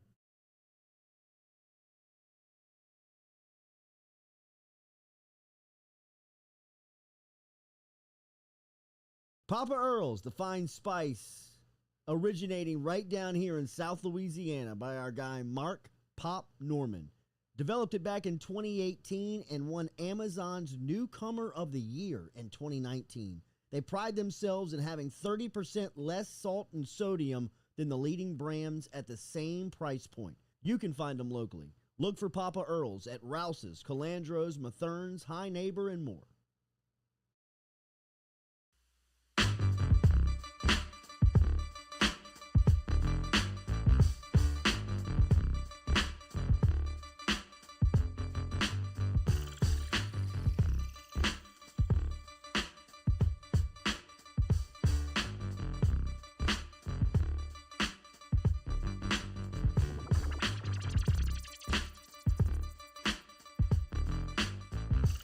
Hello. Welcome. Welcome back. Hello. Hello. Welcome back to Mik'd Up. It is 12:01, February 16th, and we have Antoine Duplantis in studio. Thank you for coming, bro. Yeah, good to be here. How you doing? Pretty good. Good, chilling. You didn't want to mess up the new do with the headphones. I respect that. Yeah. Respect No, my that. hair is Nice- very it's a sensitive, nice very slick back. light. You got some nice. It gets messed up easily. You have some nice lettuce. I like the lettuce. Looks Very good. sensitive. Looks good. Yeah, Looks I've been good. growing it out. Who's got? You trying to grow? You trying to do what Josh Smith has going on right now? My hair doesn't curl. It just goes down straight. I kind of start looking like a psycho at a certain point because it's just a little too straight. Yeah. Oh yeah. So I gotta like try to layer it a little bit. Yeah, I gotta go to the hairdresser and kind of get it made up a little bit. But Okay. I don't know. It's kind of Okay. pro ball. Cameras aren't on you as much. Yeah, I I'm get it. I'll get that. You're a little shaggy. experimenting a little. You get a little much. shaggy. You're not working on Experimenting a TV. You don't have to worry about it. Yeah. You're working on 17 straight days of playing baseball. You're like, Yeah. well, speaking of minor league baseball, what's the deal with you? What's going on? This lockout's kind of messing a lot of stuff up. Have they told you anything about where you're going, what's going to happen, when spring training starts, all that stuff? Yeah, I'm leaving March 2nd. They originally they said March 3rd, and they're like, no, new date. We got a new date for y'all, March 2nd. So it's like, all right. One day. One day. One day. Move it up a day. Yeah. Sent out a Y'all are mass, making some real progress mass, over there. really get these mass boys in here. email, just like, hey, we got a new date, big update, March 2nd. So we're going March 2nd. March 2nd. Okay, it looks like big league spring training is getting pushed back. Yeah. So I'm sure y'all are going to be like obviously the focal point, which I don't know if that's a good thing or a bad thing for you. I don't know how much they're going to be locked in on y'all. They're going to be working y'all's ass to the ground because they're bored. They got nothing else to do. They're in a. Seems like they're gonna make the push to be like, oh yeah, well we can just start the player. Hey, this is a big opportunity for y'all. We don't have the big leagues coming on. Y'all have to go. We have there's going to be opportunity. If we don't play, there's going to be all this stuff, which is all true. I just feel bad for y'all in spring training because it's going to wear y'all out. It's gonna be weird. I don't know. Like, I wonder what's gonna happen with like AAA guys that are kind of like borderline big leaguers, but not 40-man guys. Like, is that at the beginning if the major league seasons get delayed? Like, are those AAA guys gonna go? Like, Well, are that's somebody the gonna be thing. in like AA that You would shouldn't be assume, there? or you would like, assume AAA would not even start on time. Right. Like you would assume AAA They're and gonna the wait big leagues until are going to major be kind of on the same path, but there's- maybe not. But they're saying the entire minor league season Yeah. is supposed to be on time. Yeah, I don't know. Yeah. We'll see. There's a lot to unpack with all this stuff. The lockout affects a lot more than just the guys in the big leagues. It affects minor league free agents like me. It affects Hey, minor leagues. sidebar. I'm literally listening yesterday. I forget the guy's name, so I won't go that far. But there was a former MLB executive who like doesn't work for anyone now, who was just basically giving like an update on like the lockout and stuff. And the guy was talking about how now players don't care about how many like rounds there are in a draft, and like, he was like, "Oh, I get it. I'll hear what about the 30th rounder and the 40th rounder who made it to the big leagues and blah blah blah blah blah." And he was like, "Well, now those guys will just have to go prove it in another like separate league and go kill it." I go, "No, they just won't play. They just won't play. They just won't they won't play. That's not how it goes. Like Yeah. like the ignorance to not understand that that's not really what's gonna go on. Like." You take Albert Pujols and he doesn't get drafted, he's probably not going to play in the He's not independent league. gonna play. He's just probably going to move on to the next part Now of you his may life. have some that go and do that, but the majority of them are The not going to do majority that. is not going to happen. They're not gonna So have it's that like opportunity. Like sitting there saying that like that's what would happen, like that's just not real. I love that idea to say, well, I'm sure just work harder. It's like, what do you mean work harder? Yeah. Like, we're doing what exactly. Hey, you don't like What? it play. You What? don't like it play better. Yeah. Okay. Yeah. I hit 300 with 25 homers. I'm playing pretty There's not fucking much I good. can do. Yeah. What do you I'm want me to playing do? pretty good. There's not much I can do when you're paying that guy $15 million a year and he's guaranteed it, and you don't want to move him. So Right. like, what do you want me to do? Yeah. I'm stuck. Right, Yeah. right. It's there's But a best of lot, luck out there. Good luck with everything you're doing. definitely a lot of favoritism out in the minor league. Like I said, the lockout messes a lot of stuff up. That's the beauty of college baseball, though. You don't have the messiness of the business of baseball. You have literally. Now I tell people this all the time, especially people who didn't play college baseball, right? Got out of high school, went straight. Like, college baseball is so much fun because the only thing that mattered was winning and hanging out with the boys after. Yep. That was it, right? Well, and like one thing is like in pro baseball compared to college baseball, college is about what can you do right now, like in this at bat, this game, this weekend. Like, what can you do to help the team in this moment right now? And like, there's a lot of guys in pro ball that I'm sure if you threw them in a big league game for 2 months, like they'd do fine, but they're thinking like, what can you do in the future in pro ball? Like, it really doesn't, like, you can go 2 years of playing well, and it doesn't really matter. It's but what about 5 years from now? Which brings me thinking. to brings me back to the lockout talk. Is that's a big talking point in this lockout, right? That's a big reason of why they're trying to make teams more competitive. The reason why teams don't worry about what can you do now and they worry about what can you do 5 years, because they're not worried about winning now. Yep. A lot of teams aren't worried about winning this minute, which is not good for baseball. Baseball is, I went on ESPN.com to just see some of the sports headlines, and baseball wasn't even the top part of the ticker. I had to go and search for extra sports. Are you kidding me? And they're really missing that you're losing that battle. Like you're badly losing that battle. Like you're so worried about making as much dollars as you can that you're losing any kind of real interest in the sport. Here's the thing: they came out and said,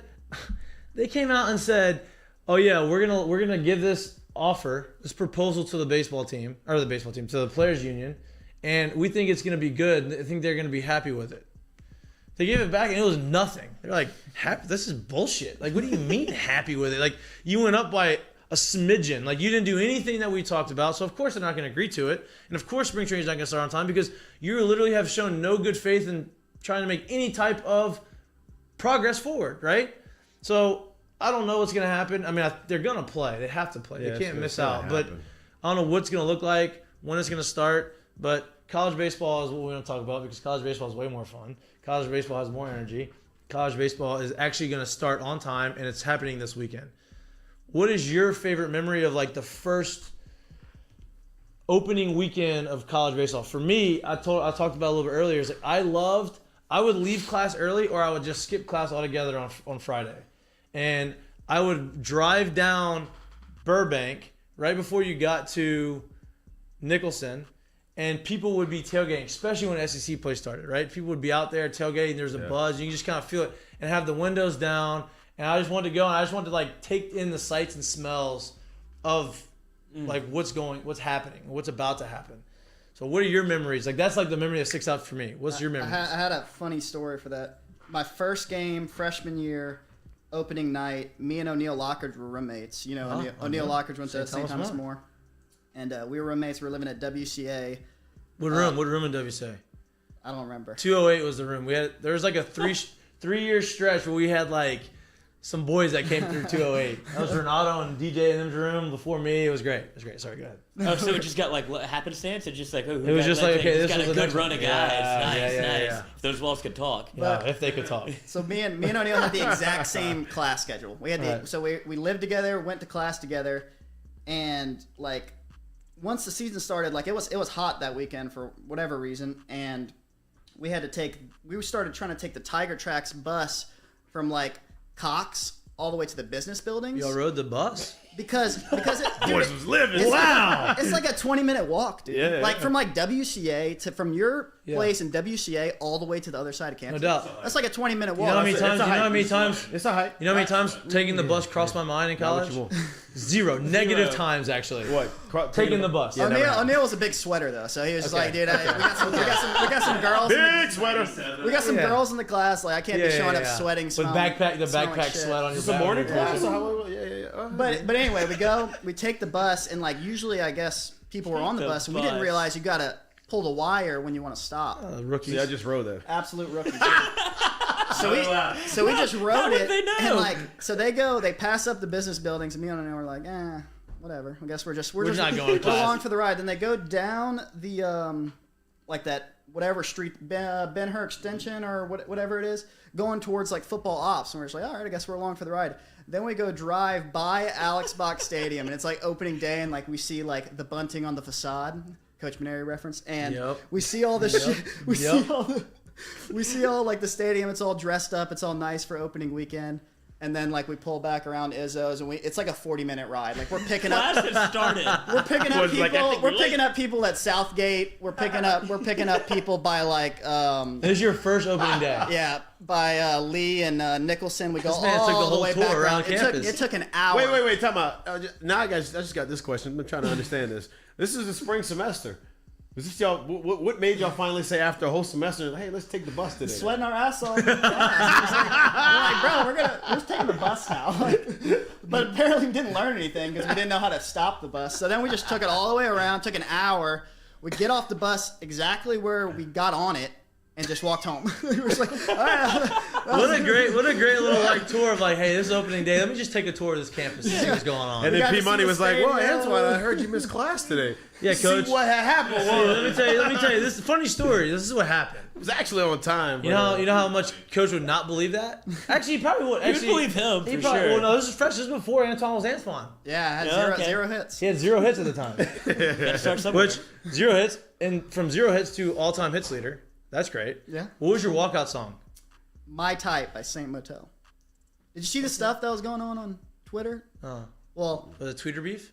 no. Well, not for me, but they Jay came Mitch out, had a good one. They just came out with the walk-up songs, Your walkout. and a freshman used my walk-up song this year, and is a pitcher, and I'm like thinking that's kind of funny. At least he's like a pitcher, he's like not a hitter, like kind of using my walk-up song because I used the same one for 4 years, and like dudes on Twitter like were quote tweeting him and stuff like, this dude's got a lot of nerve trying to use this walk-up song, like going off on him. Whoa. Grant Taylor, pitcher, and he actually DM'd me. He's like, "Hey man, I didn't like realize like LSU fans were this like adamant about like walk-up songs and like the tradition and stuff." I'm like, "You must be from out of state or something." Yeah. You must not be from You must not be from around these parts here, because that's what happens. But he was like, "Yeah, I changed it to Purple Haze, though. We're good. I was like, I don't want to think about that when I'm pitching." I'm like, probably a good call. When you pick a walkout, because there's a lot of science that goes behind picking a walkout song, right? There's not just saying, "Oh, I like this song, I'm gonna play it." Like you have to see, okay, what song plays well over the speakers, and then you got to determine, okay, do I want the song for me? Find or the do I- spot. Find the spot Maybe in a happy the song. medium. Yeah, find the beat, find the drop, whatever you want. Is the song for me? Is the song for the crowd? What do I want to get out of this walkout song, right? For me, it was always about, I want people in the crowd to be happy, like feeling it, right? Like if they're feeling it, I'm feeling it. I don't care about me getting jacked up. I get jacked up if people are feeling it in the crowd. So my freshman year was a swing. I didn't even pick my walkout. I don't even know who picked my walkout song. I don't even know what it was. Wasn't that the thing? Like the older guys would pick like the freshman walk-up No. song. Didn't that happen a little bit? Not really. Not really. Not when I was there, but I've heard that before. If you don't put your walkout song, if you don't write on the sheet, someone picks it up. Oh yeah, Alex Edward played. you get the most generic top Yeah. 10 Yeah.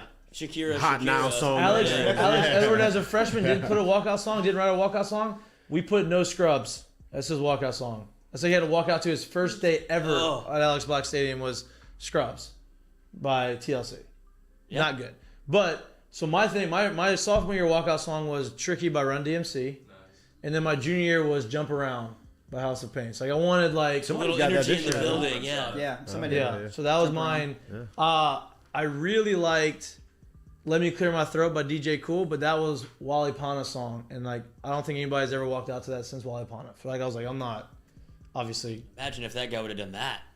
Jesus. Let me clear my throat. Yeah, he's like, But I "You don't really know don't if get I don't know it." if anybody I don't know if anybody on the team now would know that because Nick Pana was Nah, playing I with was me. about to say, yeah, I don't think it's so. like like that was when I got there it was 8-9 years after Yeah. Wally passed away and Nick was playing with me. So like I had that Yeah.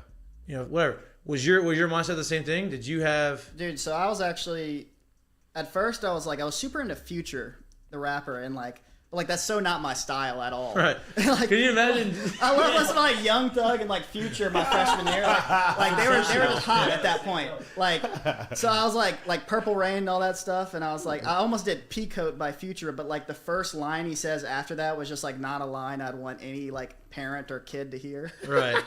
And I almost did that because like if I were to actually pick something that was in my head when I was like hitting, that'd be like a song, but I don't actually want like people to hear that. Right. It's like me and my older brother went on FIFA playlists because they would always have like upbeat songs, and we just found a song. I don't even really like necessarily like the song. Like I don't put it on my playlist or anything, but I thought it'd be perfect for like the crowd because it kind of has like one of those clappy starts. Like it has like a nice little tempo to it, so people can kind of get into it, and people liked it. So. Nice. And Yeah, so you kept it. You ran with Kept it. it for 4 What was years. yours? Ran with it. Yeah, it was all. I only remember my last year was T.I. My Life Your Entertainment. My life. But I don't remember what it was the My other years Life. before that. But I kind of try to go like a little happy medium, Yeah. like something I like that'll kind of Right. wake me up a little bit, not really do too much, and something the crowd will like, and then For sure.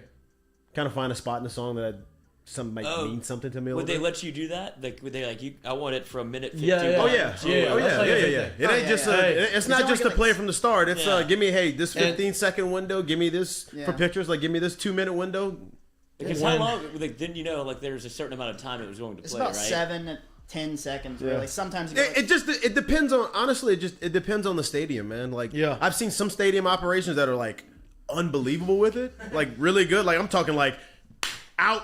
It's already going. Yeah. I've seen some stadium operations out. They throw it back. First pitch comes up. They throw it back, and now they're like, oh, in between. I'm just like, are you kidding me? What's happening? Like, so it just depends. Dude, my pro ball in high this past year, they were the Pro Ball's king. the worst. They were the king at you had to step out of the box and the umpires are like, come on, turn it off because they just would not turn it off. Hell yeah. So my favorite. boys. So you're talking about length of time, right? And cutting it. Hitters have a shorter walkout than pitchers. Please say what I think you're. I wish he was in here.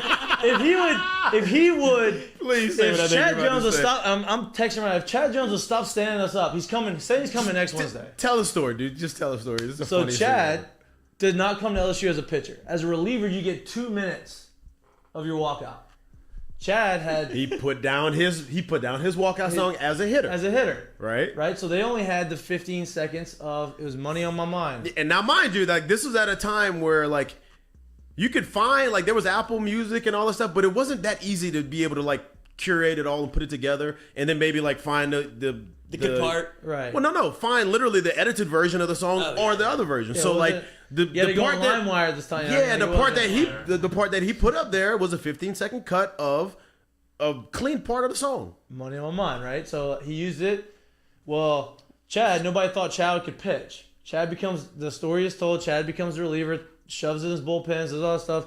Coach says that he's going to play him on Wednesday. Nobody in our media department, nobody on our team thought Chad was going to pitch this Sunday in a day game against Auburn at home. Nobody thought that. So Coach puts Chad in. I'm in center field. Jay Mitch is in left field, right field? Right field. So we are in center, and we're already laughing, cracking up that Chad's pitching. Yeah.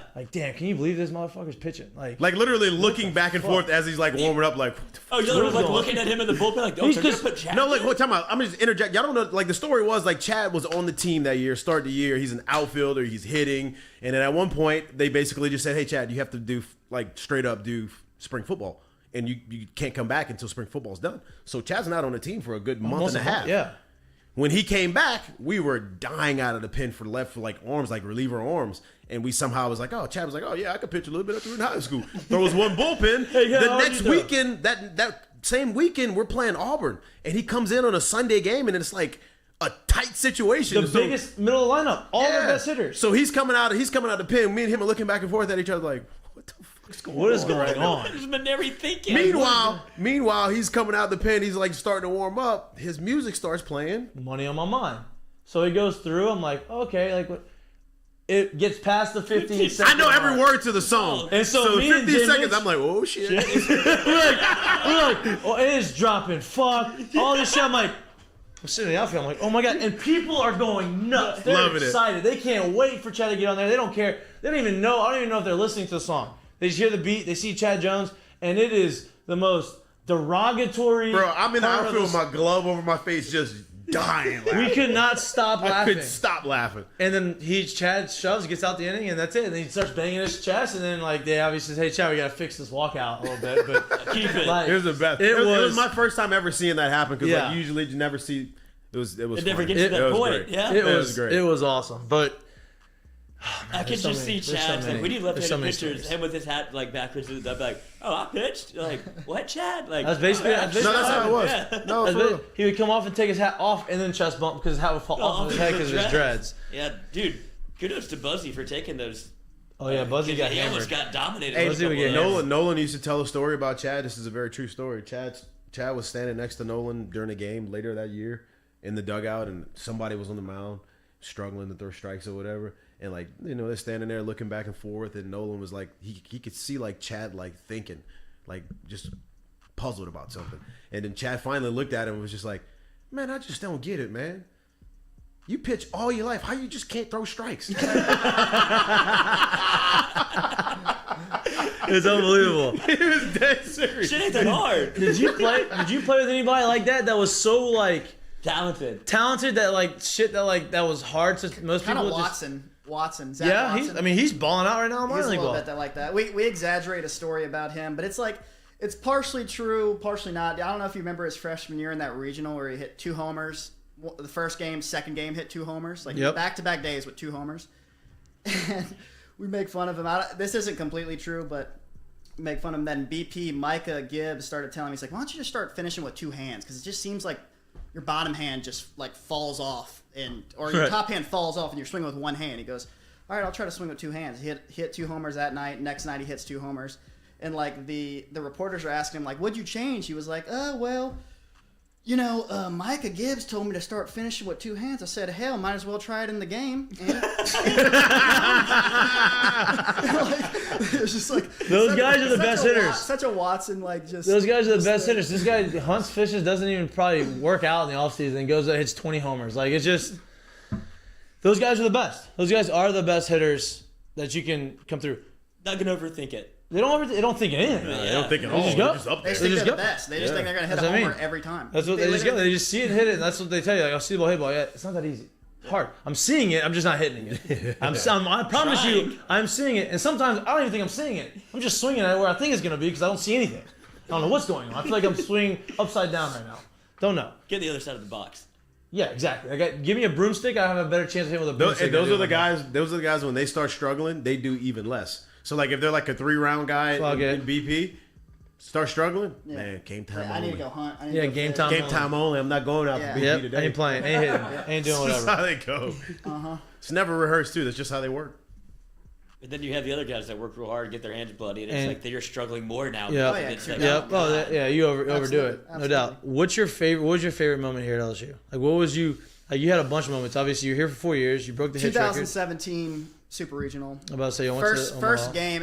Going to Omaha was great, but the game that we clinched it was a blowout. So like celebrating and stuff was fun, but like it was a long game, a lot of pitching changes. Like we won by 15, but the first game of the Super Regional, we were down by Who'd y'all play? 4 in the 8th. Mississippi State. Andy Cannizzaro was the head Oh coach. yeah, I forgot. That was a So big, a lot big of drama, series. a Yeah. lot of drama. So Andy Cannizzaro was the coach, and we were kind of like they had a good first round or maybe second rounder, Connor Pilkington. He was on the mound, big lefty, and he was throwing really well. And we were struggling, like we didn't score any runs for first 8 innings. And then How much was Maneri panicking? Oh my God, he was freaking. He was pacing up and down, getting the one sip of water at the dry cooler and throwing it down. Yeah, oh yeah. This is a segue to the next question. Keep going. But anyway, it was 4-0. We get a rally going. Dykeman hits a big double. Is that the year Dykeman had a bunch of clutch hits in the postseason, right? 17? No, actually, the year before he had a bunch of clutch homers. That's what it was. He had like those huge homers. Yeah. But this is like a really big double, really huge double to tie it up, tie the game, and then Watson comes up. They had this Team USA cutter guy that they brought in from the bullpen. He's warming up, whatever. Watson's standing on deck. He has no idea. He don't give a shit. Yeah, he he does has not no care. idea. He does not care. You don't even know the guy's name. Tie game. He comes out. I think it was first pitch. I could be wrong about that. Cutter right down the middle. Waddy hits a single to left.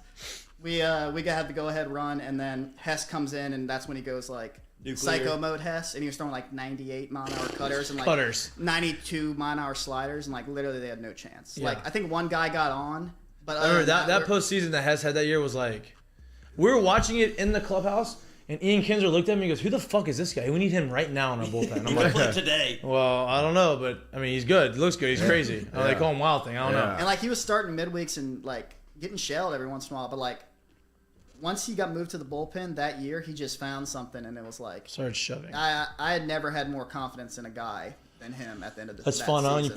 You put the closer, and you're like, oh, this guy's gonna. That's It's like over. Lewis No, it's Coleman. like day's over. Like Yeah. game's over. You can't hit him. He throws 98 mile an hour cutters and like a slider. Yeah. That's like gonna buckle your knees every Yeah. time. Like you can't hit him. Here's the next question. What's your favorite? Tell the truth. What is your favorite P Money meltdown moment? I gotta hear it. I got so many of them. P Money meltdown moment. Oh, y'all gotta throw some out there so I can. Okay, start so thinking I'll about give you some some. more. So we had We're gonna see him on Friday. We're seeing on Friday. This is not bad. It's not gonna crush. There's so many, right? And Jared's probably got the best because Jared was in there when they were bad in 7. Yeah. And they were bad in 8, and they got that long winning streak, and then we're good in 9, and like, so he has a lot, right? We came back from, this is my sophomore season. We're the number 1 team in the country at one point, 32-6. Ronaldo got hurt. We went through a scare. We lost 7 straight games. Ooh. We got swept at Ole Miss. We basically got walked off 3 games. Lost to UNO. Midweek. And then got swept against Florida. So, actually, we lost 8 straight games, I think. And we lost at Tulane. Oh, no. We're coming back on the bus from Tulane. Coach doesn't say anything to us. I'm like, uh-oh. This is not good. It's not good. Pulls all 9 of us into his office. 9 starters. And he had a little fever blister on his lip. And he is going down every single person individually and calling us out and telling us like what we're doing wrong, how whatever. And he gets to me and he like goes even more berserk. His lip starts bleeding, his blood coming in his teeth, and he's like 5'6", whatever. And I'm thinking he's like 7 feet tall at the time, right? So he's going down. He goes, and Mikey Gibbs. And Blake Dean. Mikey Gibbs hitting 415 at the time, right? He's the only one doing it. He's going through the whole deal, like so irrational with some of the stuff he's saying. He's like, oh, Mikey, I'm the great. Right? He goes, stop feeling sorry for yourself. Stop fucking crying when you go back to the dugout. I'm like, oh my God. And he's bleeding. He's doing all this stuff. And he goes through every single person. I'm like, this is not good. I'll just build off of that because he literally did the same thing, 2 years before? So the last year in the old box, we were not very good. And we were playing Georgia at home, who came in as like the number 1 ranked team. Gordon Beckham was playing shortstop. They were unbelievable. He's hitting like 400 on the year. We played them decently. First 2 games, they beat us. 3rd game, travel day, getaway day. Is this they were going to have to 2008? fly. 2007? Yeah, 2008. They were going to have to fly out. We get up really early on them, like by like 5 or 6 runs. They battle the way back in the game, tie the game. We go into extra innings, blow the game, don't win it, tie game. They fly out, they leave. So we ended up 0-2-1 on the weekend, right? Don't win a game.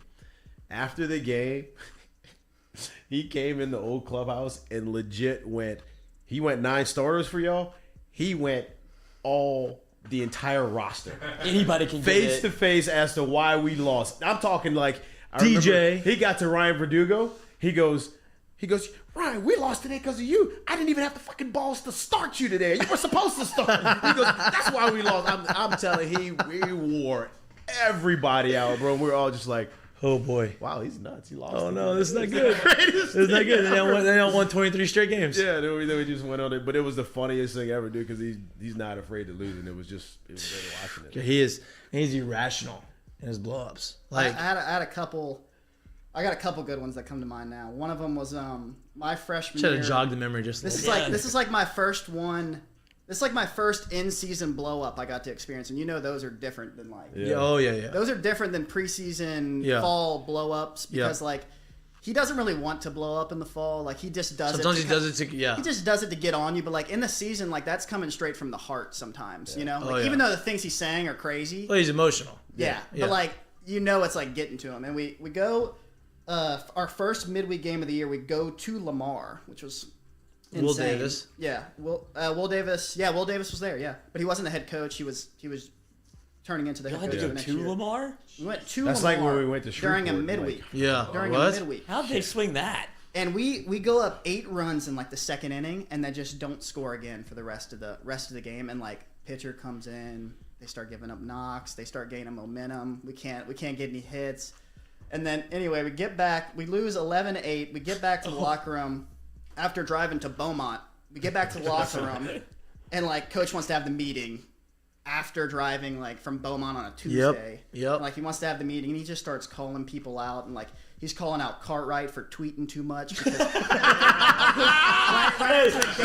he gets so irrational that he starts saying all this shit. Like, Coach, that doesn't make any sense. It's like, how did you even see that tweet? Yeah, you don't even have a Twitter. Why? You Do you even know what Twitter is? Like, he tweeted that on the bus. Like, how'd you see that already? Yeah. And then, like, Austin Bain was one of the last pitchers to, like, give up some runs, and he's like, Bane, what the hell is wrong with you? Last year you gave up runs. This year you blew the game. Dutchtown quarterfinals in high school. I saw you blow a game. He's talking about high school. Coach put out receipts from high school. Dude, he's still like, he does not believe Greg Dykman can catch a pop-up to this day because apparently he went to a game when he was playing at Brother Martin and saw him miss a pop-up. One pop-up. And like, he's like, for his whole career at LSU, he's like, Greg just can't catch a pop-up. I don't know what the problem is. Greg can't catch a pop-up. Hey, the best part about it is I forget too, and that same is so funny you say that because in that same one, he went to Verdugo, and at some point, I don't know if y'all remember Matt Clark at all. Matt Clark that year led the nation in homers. Like 29, like 28, 29. He got to Matt Clark and he goes, "Oh, Matt Clark, Big Matt." Literally, he goes, "Matt Clark, Big Matt." He goes, "Hit the homer in the first and second and shit down your leg in the seventh." Like, damn. It's hard to hit those things. That's hard. Like, shit. A big solo homer guy. That's his big thing. Anybody can hit a home run. Anybody can hit a solo homer. Can you hit the 3-run homer in the seventh? It's like, gosh, really, not anybody can hit a homer. It's kind of hard to hit those things. There's not that many home runs that are hit. He would be so embarrassed to hear these stories, but it's so funny, man. He would sit here and be like, "That's not true." He swear he never said him. Yeah, he did. Yeah, he did. Because it probably doesn't even feel like him that does it. Because he doesn't want to do like that. Oh, yeah. It's like his alter ego or something. He gets so locked in on what's going on and so emotional that his just emotions take the best of him. He has no idea what's going on. But there's another one. Y'all played 3-man ball, huh? Oh yeah. So we played. That's where the helmet. That's where the helmet came out. So he has the biggest head known to mankind, right? So it's a 7 5/8 respected. Yeah. So he shows up. What's after that? I mean, you and Barry. 8. That's Bruce Bochy. 8. He needed to walk in. So we're in Omaha and we're hitting BP before game, and it's one of those things like, look, we're undefeated in Omaha. We have the max amount of days off. Like, we're feeling ourselves, right? So we're having fun at practice, and coach is throwing batting practice. It's one of those days where like it was sloppy. I mean, it was sloppy. We weren't focused. Locked in. Yeah, it was a practice. It wasn't before game. So Jared and we're kind of laughing before BP, and we're sitting there, and I'm on the side of the cage, and we're playing 3-man ball, and we're having like a little BP to get loose, and we're not playing well. All of a sudden, Jared takes DJ's helmet because we had to have helmets for BP. He puts LeMahieu's helmet on, and his helmet goes like to this part of his head. Mind you, DJ's helmet is like a freaking peanut. Yeah, like DJ has a small. He's like a 7. It's almost a size small.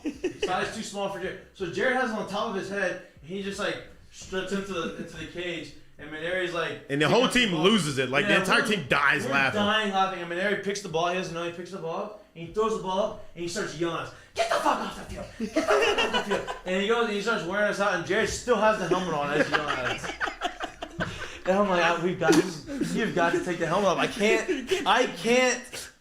can't keep a straight face when you have that small ass helmet on and coach is just yelling at us. But did he not notice you with the helmet on? He was just I think he was watching this whole thing go on, and like, cause like everyone's around the cage, so I don't think he like saw me until I was actually in the cage with it on, and I like took one swing and like fouled the ball off, and he freaked out.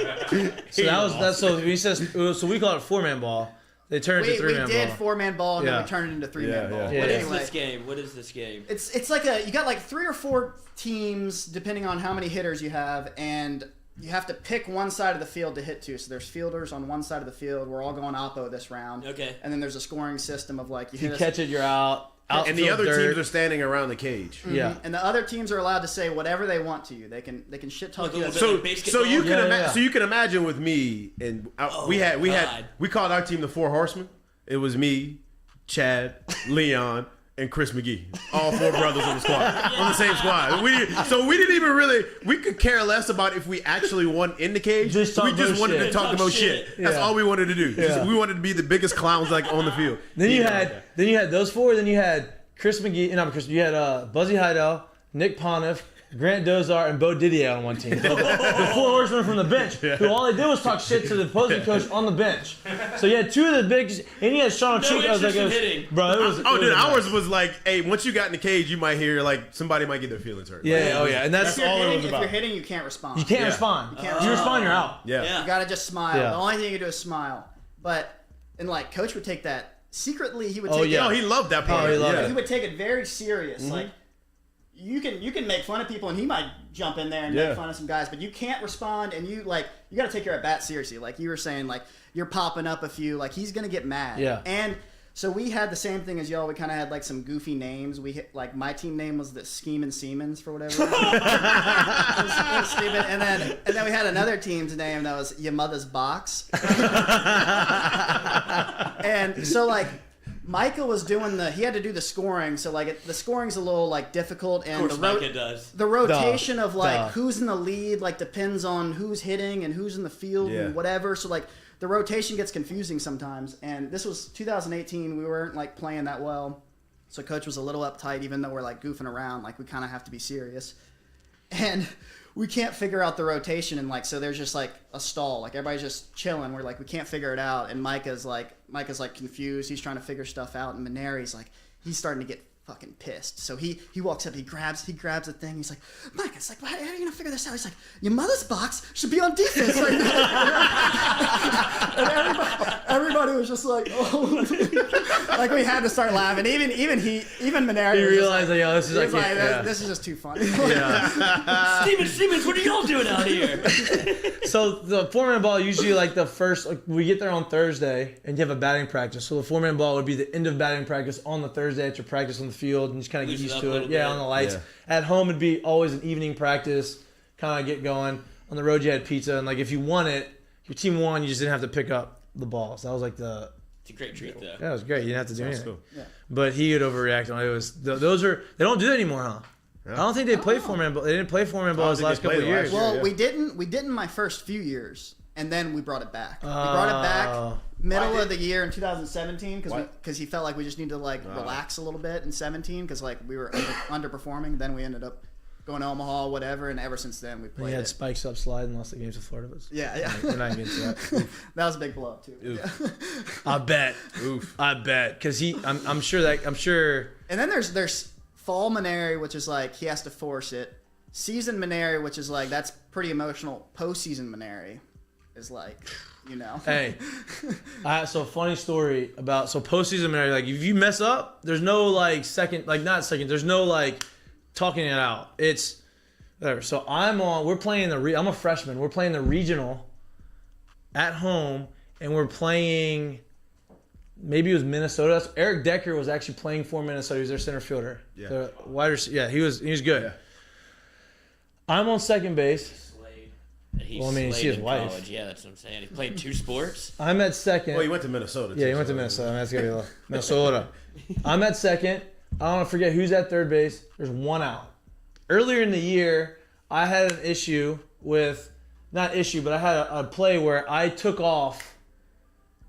And I ran to an out on the same situation. We're on second and third, right? So Javi Sanchez is our third base coach, and he's like, make sure you see the ball. Jay Mitch is hitting. Make sure you see it through. Make sure you see the ball through, like, you know, whatever. I'm like, all right. So I'm in my head. See the ball through. See the ball through. See the ball through.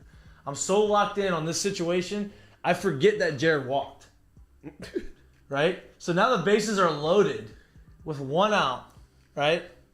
And then in regional, we're on the other dugout. We're not in our normal dugout.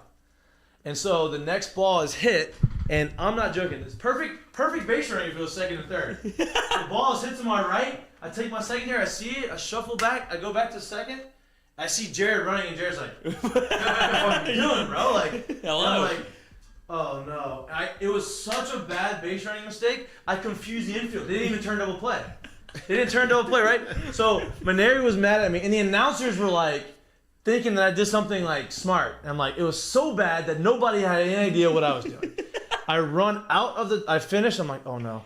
And so instead of running to the front to the tunnel, I went the back corner of the dugout, through the thing, like thinking that I was going to hide from coach. And I turn back around and come back through, and the first person I see is Coach Maneri looking around with his head. And he's like, what the fuck are you doing? I'm like, I don't know. I fucked up. I'm sorry. I don't know. I had nothing to tell you. I mean, I fucked up. I didn't want to turn that double play. You're so lucky they fucked that play up and then turned double play. I'm like, I know I am. I don't know what to tell you. Like, I fucked up. I really did. But that's how it is. Like, there's no, like... Is that the maddest he's ever been at you? Dude. There's a couple instances. Preseason Maneri is bad too. So preseason Maneri makes us do this base running situation where you had to pretend there was a ball being hit.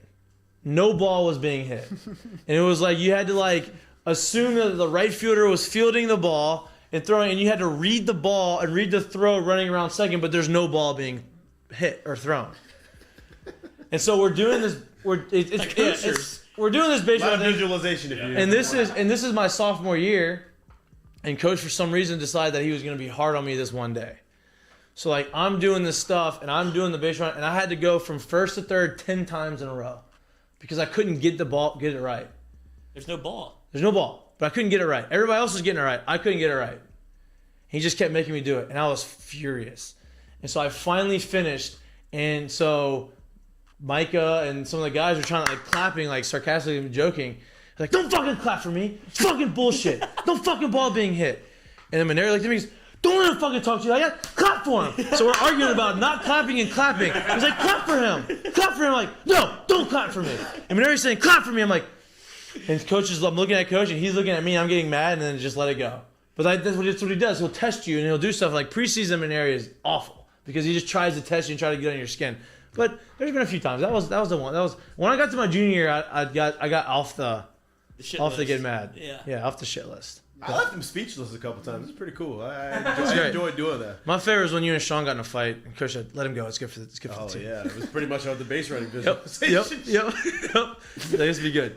It's good. Yeah, I've left him speechless a couple times. I really salute myself for those. Yeah, sometimes and then you call him out, and he's like, "Wait, I probably am being a little irrational here," and he doesn't have anything to say, but he can't back down, so he just ignores it, just goes away. It's great. It's great, but. We could talk all day about Coach Maneri stories. We have him on Friday, so hopefully you're there. No, we can't tell him those on there. He'll literally. No. We'll make it. We gotta get him loose. We gotta get him loose on the stage on Friday. He's either not gonna remember him or he's gonna say he's not gonna. No doubt. No doubt. He's not engaging in them. No doubt. Yeah, those are out of his brain. Like he like cleaned those out somehow. All right, so we've kept you here obviously for 45 minutes. We're gonna be all the way to 1 o'clock. You're gonna be so happy for us. I want to say it. You're gonna get so happy all the way to 1. He's gonna be very happy. But last thing, so I didn't have a senior day. He didn't have a senior day. You had a senior day, right? You had broken the hits record. You were a legend. You know, you had all these accolades. How cool was senior day? And I know Coach likes to make it cool for those guys. I know that was kind of like your send off. LSU. Like, how cool was that for you? That was really cool, and just got to hug Maneri with. They gave us a little picture, like they got the framed jersey now, like kind of like that, and got to be out there with my family on the field, and I thought that was going to be my last. Actually, we didn't know for sure if that was going to be my last weekend at Alex Box. So at that moment, I thought like that might be my last weekend. Right. But then we ended up making a little run in the SC tournament, so we hosted a regional, and then I thought that was going to be my last weekend at Alex Box, and then some stuff happened, and then we ended up hosting a super regional. Because, that was Florida State because Georgia lost, and they were supposed to be the super regional host. So then we got to host a super, but then we lost in the super, which is not fun. But. Yeah, that was Mike Martin, right? That was the last year. Yeah. Yep. I thought that was going to happen last year with Coach. Yeah. His last year after he announced because Mike Martin announced his retirement, and Florida State got hot. They weren't very good during the year. They got hot and made it all the way to Omaha. Oh yeah, because LSU fans were thinking like, oh, they get to run into Florida State, who wasn't very good. The only thing they had on their side, it felt like, was their head coach is retiring, and it's like that can't play that big of a factor. But they were scorching hot. They got hot. Got all the way to Omaha. Spoke it into existence. He was just like, we're not going to let this be a factor. Like, it doesn't matter that it's Mike Martin's. It's whatever. Big Mike Martin. Big Cinderella story. It's not going to be like that. And it's like, it ended up being like that. Of course it did. Of course it did. Quit talking about it. It's like when he does then he do the same with it's like, I had this team in 2009, I had this team in 2008. And he's like, he tries to always compare. Like, he believes in, like, destiny. He was big on him. He is huge. That's why the Mike Martin thing freaked him out, because he's so huge on destiny. I still never met him yet, but I'd love to meet the Steve Stanley guy. Apparently, he's Steve Stanley from Notre Dame. Yeah, oh my God. You heard about Steve Stanley too? He was like, you're my Steve Stanley. I have Steve Stanley's number. We text every once a year. See, there you go. I'd love to meet him. He called apparently me. He's a great guy. When Maneri brought me for Team USA, he called me, and I was talking to Steve Stanley on the phone. Oh, legendary. Oh boy. Steve Stanley's not even real. You go, boy. Steve Stanley. Yep. Steve Stanley. Is Steve Stanley real, or do you think it's made up? No, he's a real dude. Yeah. But nobody's met him except for Maneri. I've seen pictures of him. Okay. He's a real guy. He's a real guy.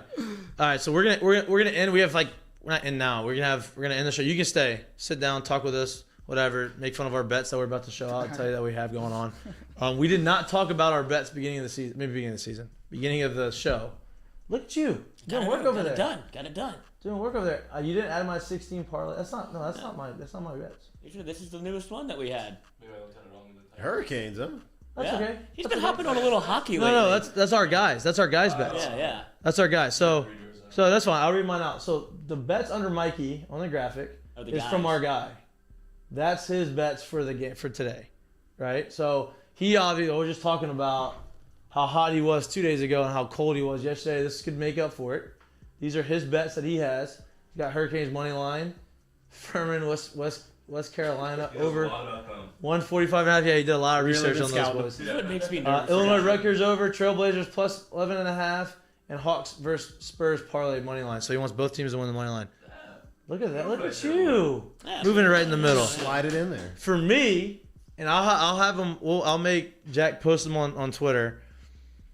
I have a 6-team parlay. All right, it's a plus 159. Right, so I'm in plus money. Obviously, you better be in plus money if you're betting a 6-team parlay. 16 and you're not. You should It's not good. I have Auburn money line. I have Auburn to win. I have Alabama to win. I have North Carolina to win. I have LSU to win. I have Marquette to win. And I have Purdue to win. I think that's about. I'm not saying that word. I think there's a good chance that one hits, boys. It's a good chance. Good chance. There's always a chance that it doesn't. There's a good chance. I also took LSU. I got a little carried away. I got a little carried away. I got LSU under 144 today. I think they win. They may win by the spread, but I think that they hold Georgia under the points to where it gets to 144. If LSU goes 80 and win by 60, I cover. Lloyd, you teasing? I also got Baylor money line. But that's plus money too. Baylor's a higher ranked team than Texas Tech, and they're plus money. That's called cheese. I know, 1.5. That's the cheese. That's what you got to watch out for. I'm taking it. I took Baylor plus money. That's my bets. Y'all talked about coaching and like kind of holding on to maybe some grudges like Paul Maneri does.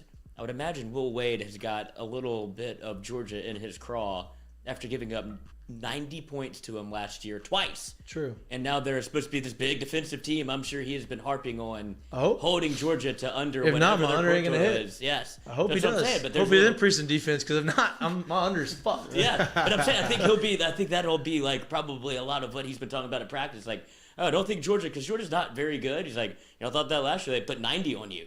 So I'm sure he's putting that in the players here a little bit. True. So I like that. You're getting good juju. Yeah, teasing the under and LSU. Of course you're teasing. Yeah, of course. Tickle me on. Of course. 16. You can get it down to 10. Pull up Jacks. Oh, okay. So Jacks got the Wizards. You have the Raptors. Murray over 21.5. Avalanche. You're not taking UConn. Can't make business a pleasure. Thought you were doing. Oh, I was a big. You should have took it. I may take the other one. I may take the over, but I also think that UConn may get upset today. Well, they lost them before. I know. Where are they playing? Seton Hall. 5.5 plus 5.5. I just like taking. I like taking some of the underdog bets to get the plus money. You know what I mean? Absolutely. Where are you playing? Where's at UConn? Yeah. You can tell who's confident and who's not confident. All the bets. You got one bet for Tickle Me Elmo over there. It's the LSU basketball find teaser. my good teaser. I'm gonna get into the NBA here. I really hadn't done much on it yet. Now you got the Sterling at your face. Now I got it in the middle. Oh. Look at that. That thing really in there. The only thing I took so far is I just took a little same game parlay. We love same game parlays. Yeah, I just took it was the Hawks at the Magic today. I took them the under 229.5 Hawks money line and Trae Young with 2 plus 3s in the game. Oh man. Met a plus. I'm confused with that. How is that a 230. line? How is a 2 plus 3s a line for Trae Young? What do you think it should be higher? Yeah, he's only averaging 3 on the road. I don't. Game. True, I guess. It's Trae Young. You just assume that he's gonna pull up from the half court. 3 plus in a game is that's a lot. Yeah, but you said 2 plus. 2 plus. So if he gets 2, if he gets 2 though, are you pushing or is that you win? No, 2, I'll win. Yeah, so it's over 1.5 or 1.5. No, it's literally 2 plus. Oh, so if he hits 2 or more. Yeah. Okay. So 1.5. I made. I'll put one in a little later. I don't have one right now. I gotta do a little more hockey research. I still got Italy out there in the curling too. They're not dead yet.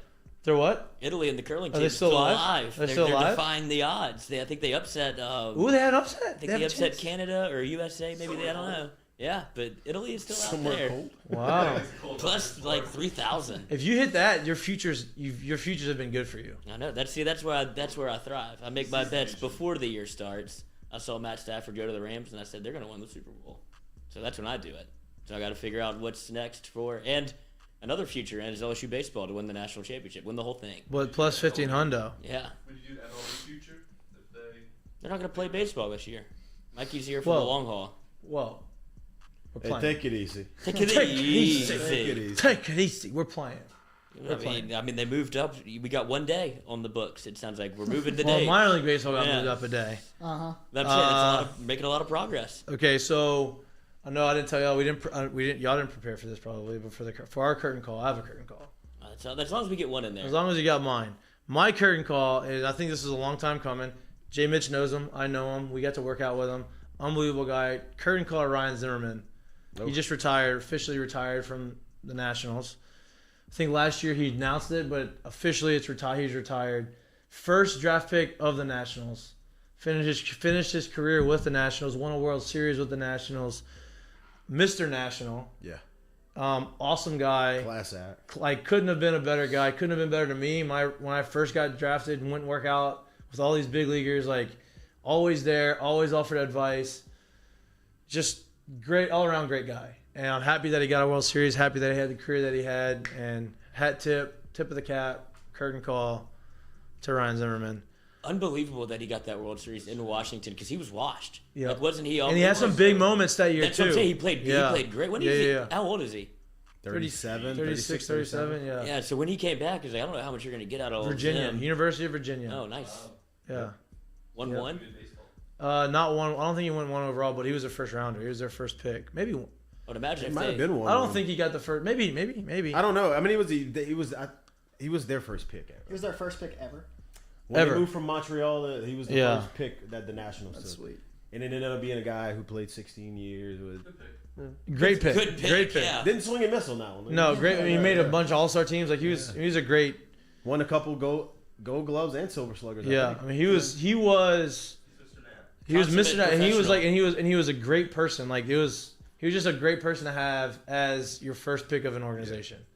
Didn't miss, didn't do whatever. He was good. There was another one that I wanted to have, the safety for the Rams. Oh, yeah. I'll give it, somebody else could pick down. I forget his name. Taylor Weddle. Taylor Rapp. Rapp. Oh, Oh, there's your Weddle, curtain call. Yeah. There's your curtain call, Eric. What? I'm talking about Taylor Rapp. He proposed to his girlfriend after they won. We had a conversation about this after. Does he propose if he loses? No. No chance. No. You don't think so? No. He had the ring. Yeah, no. How did he get that? Just save it for another. Did he get to the ring? Yeah, do you have to give that to like an equipment manager? I'm sure someone had it.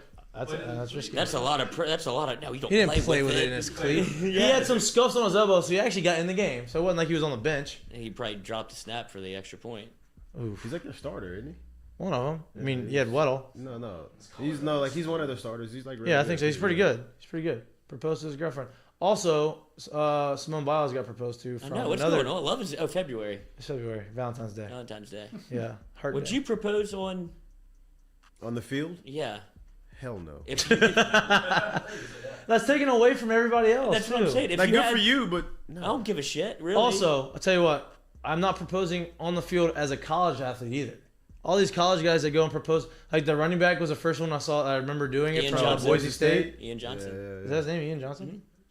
He did the Statue of Liberty play. He did. He's was slow it. as shit. Yeah, he proposed to his cheerleader girlfriend, which is great, but like, you're It too be- young. I it mean, I'm became- just and it not getting became- proposed it on. became That's more too of- early. Yeah, it became more of the story bigger too. things Right, in your life right, than right. that You field, won. That's a probably. big. I just. What no. do you? Has that ever happened to you? Like anybody like on your team that's like, hey, I'm going to propose after the game.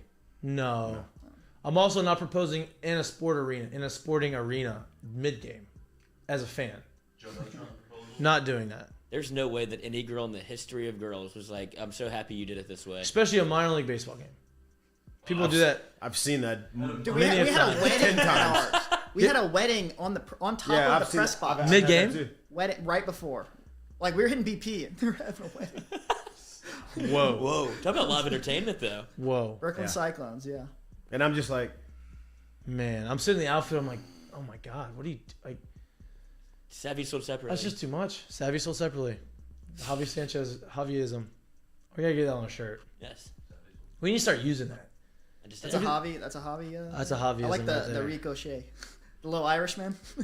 Ricochet. We could have a whole day of Javiisms. Oh my God, you could literally. Javi Sanchez. You could fill a wall with Javis. Javi Sanchez is one of my favorite hitting coaches of all time. One of my favorite people of all time. The most ADD human being you've ever met in your life. He'll have a conversation like this on Monday, right? We're talking, having a conversation. He'll just leave mid-conversation and you're like, oh, I guess over. Come back on Wednesday, pick up the conversation exactly where that left off. That's awesome. How do you remember that? I don't even remember what we were talking about. Why But did you walk away? yeah, ADD, dude. Yeah. ADD. Awesome guy, though. Worked his ass off. Great guy. Great guy. I miss Javi. I need to call Javi. I need to talk to him. We made it. Oh, actually, what's for lunch? What's for lunch is brought to you by Doe's Eat Place. I'm starving. I know y'all are hungry. You've been grinding early this morning. You've been grinding. You've been grinding.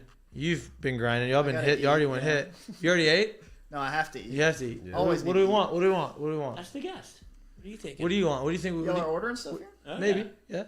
Usually. Whoa. What are you feeling for lunch though? What do you think? Like what's good? What are you craving?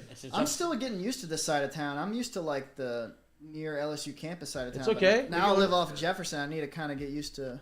Yeah, they got Used to this better one. Look at restaurants. Weddle's pet, dude. Toured on the second play of the game. Played the whole rest of the game. And he was the one that had the earpiece in his helmet, so he had to stay in so he could call the defense. Oh, Wow. do you use tackle with his helmet? He was. Played 3+ quarters with a ruptured He led the pec, team in tackles during the playoffs. Ruptured pec. and he hadn't played in 750 days until the playoff game. I just want to know what they shot him up with. I mean, He he's feeling good. He wasn't feeling his pec. I Ruptured promise you pec. that. They just kept It was- playing, huh? It was like when Gronk, broke his ankle or his foot or whatever. They and he had to must have gave surgery. him that shit they tried to give Antonio Brown. That Toradol. But he didn't run off the field naked. You ain't shooting me up. Oh, his ankle felt real good on that. Well, that's what they did to Gronk, and then because everybody's making a big deal if he could play or not, and then that's when the Patriots lost. But they go to the after party, and Gronk's dancing shirtless on the same foot. They're like, Yeah, you know what? I guess he still feels pretty great. good. Yeah, because that shit don't wear off until Uh-huh. like Wednesday. And I'm sure on Wednesday he was like, I shouldn't have been out there dancing. Probably Robert Kraft's about to call me. What's for lunch? You like Izzo's? Love it. I haven't had Izzo's in a minute. You like Izzo's? You like Izzo's? We used to crush Izzo's. I used to get hammered at football games and get illegal. They don't put that on the menu for you to get. It's just I an used to get idea. it, and that thing was heavy. Whoa. Think? So Heavy. I used to crush that, and I felt terrible after, but I used to eat it all. Could you do that today? No. I mean, probably could, Yeah. but I ain't going to digest as well Shut as down I the did when day. I was 21 years old. I promise you that. Shut down the day. but Don't Shut call down the me. bathrooms. Yeah. Go home. Doubt. I would go to Izzo's for the margaritas. Never had the margarita. You know what they do have good? You know what they do have? That's their shrimp. Their grilled shrimp's good. Oh. Yeah. You know, yeah, I'm a little suspect sneaky. about all this. I know you are. But it's sneaky. I want to cook my own shrimp. Oh my But we would go The scrimp. with scrimps whenever the LSU golf course was, cook them shrimps? whenever the LSU golf course was worth the shit, we would go When there. was that? Whenever I was in college, like it was still playable. Okay. You know, it was like $5, $10, just kind of go. What? But Izzo's had 2-for-1 margaritas, frozen margaritas. So I'd get 2 of those suckers, go play golf, come back, and now I got to go to Izzo's again to eat. But that's the way you would set yourself up. A little Izzo's run, 2 margaritas, bring them to the course. Boom. Have a day. I like that. Izzo's it is. Izzo's it is. We'll get it for the boys, for the squad. Boys. Party pack. Well, thanks for hanging out with us on Wednesday. We got you all the way to 1 o'clock. We're here. We did it. We made it. We said 11 to 1. We haven't made it to 1. We made it to 1 today. Did it. Thanks to the boys for showing up. Antoine, thanks for coming, bro. Appreciate that. We kept you for a whole hour. I don't know if you got much going on, but I have 0 things going. perfect. Love that. That's what we love to hear. It's Wednesday, February 16th. Thank y'all for tuning in to Mik'd Up. We will be live in person, 3:30 to 5:30 Friday from Fred's. Pre-gaming LSU. Pre-gaming, actually. It's going to be middle of the day. Get your swings in. Got a little liquor. Show up and get your swings in. Yeah, show up and get your swings in. We're going to have some BP. little home run derby, little BP. Get you some. Play a little 4-man. Yeah, get you a little lubed up before the game. We got some food. We're going to have some drinks. We're going to have some people there. We're going to have some Coach Maneri's going to show up. We're going to have some former players. Leading you all the way up to first. I'll be Maybe there. some current players come dream before. I'm just joking. No current players. But yes. Antoine's going to be there. Jay That'd be Mitch is gritty. going to be there. Kevin Gosman's going to be there. Coach Maneri's going to be there. What? Huh? Who? When? Why? Everyone. Where? All the food, all the drinks, and a lot of good times. A lot of good talking, a lot of making fun. And look, we're gonna be a little intoxicated sometimes, maybe on We'll on toss the, some beers to the boys. Throw them out in the yeah, crowd, be a little intoxicated on for everybody on the dude. stage. So we're Yeah. gonna have real Throw those now. real entertaining. Last bottle now. Now, hey, trust your hands. Enjoy your hump day. This is Miked Up, brought to you by Sterling Automotive. See you on Friday, live in person. It'd be a hell of a time. Peace. It's gonna be a great time. Meniere's Great. gonna be there at Fred's. He said he was coming. Screwdrivers. He's drinking screwdrivers. Yep. Is that what he drinks? Is that his drink of choice? I don't think he drinks. I don't know. Nah, Coach drinks. That guy can only handle 2 Yes. beers.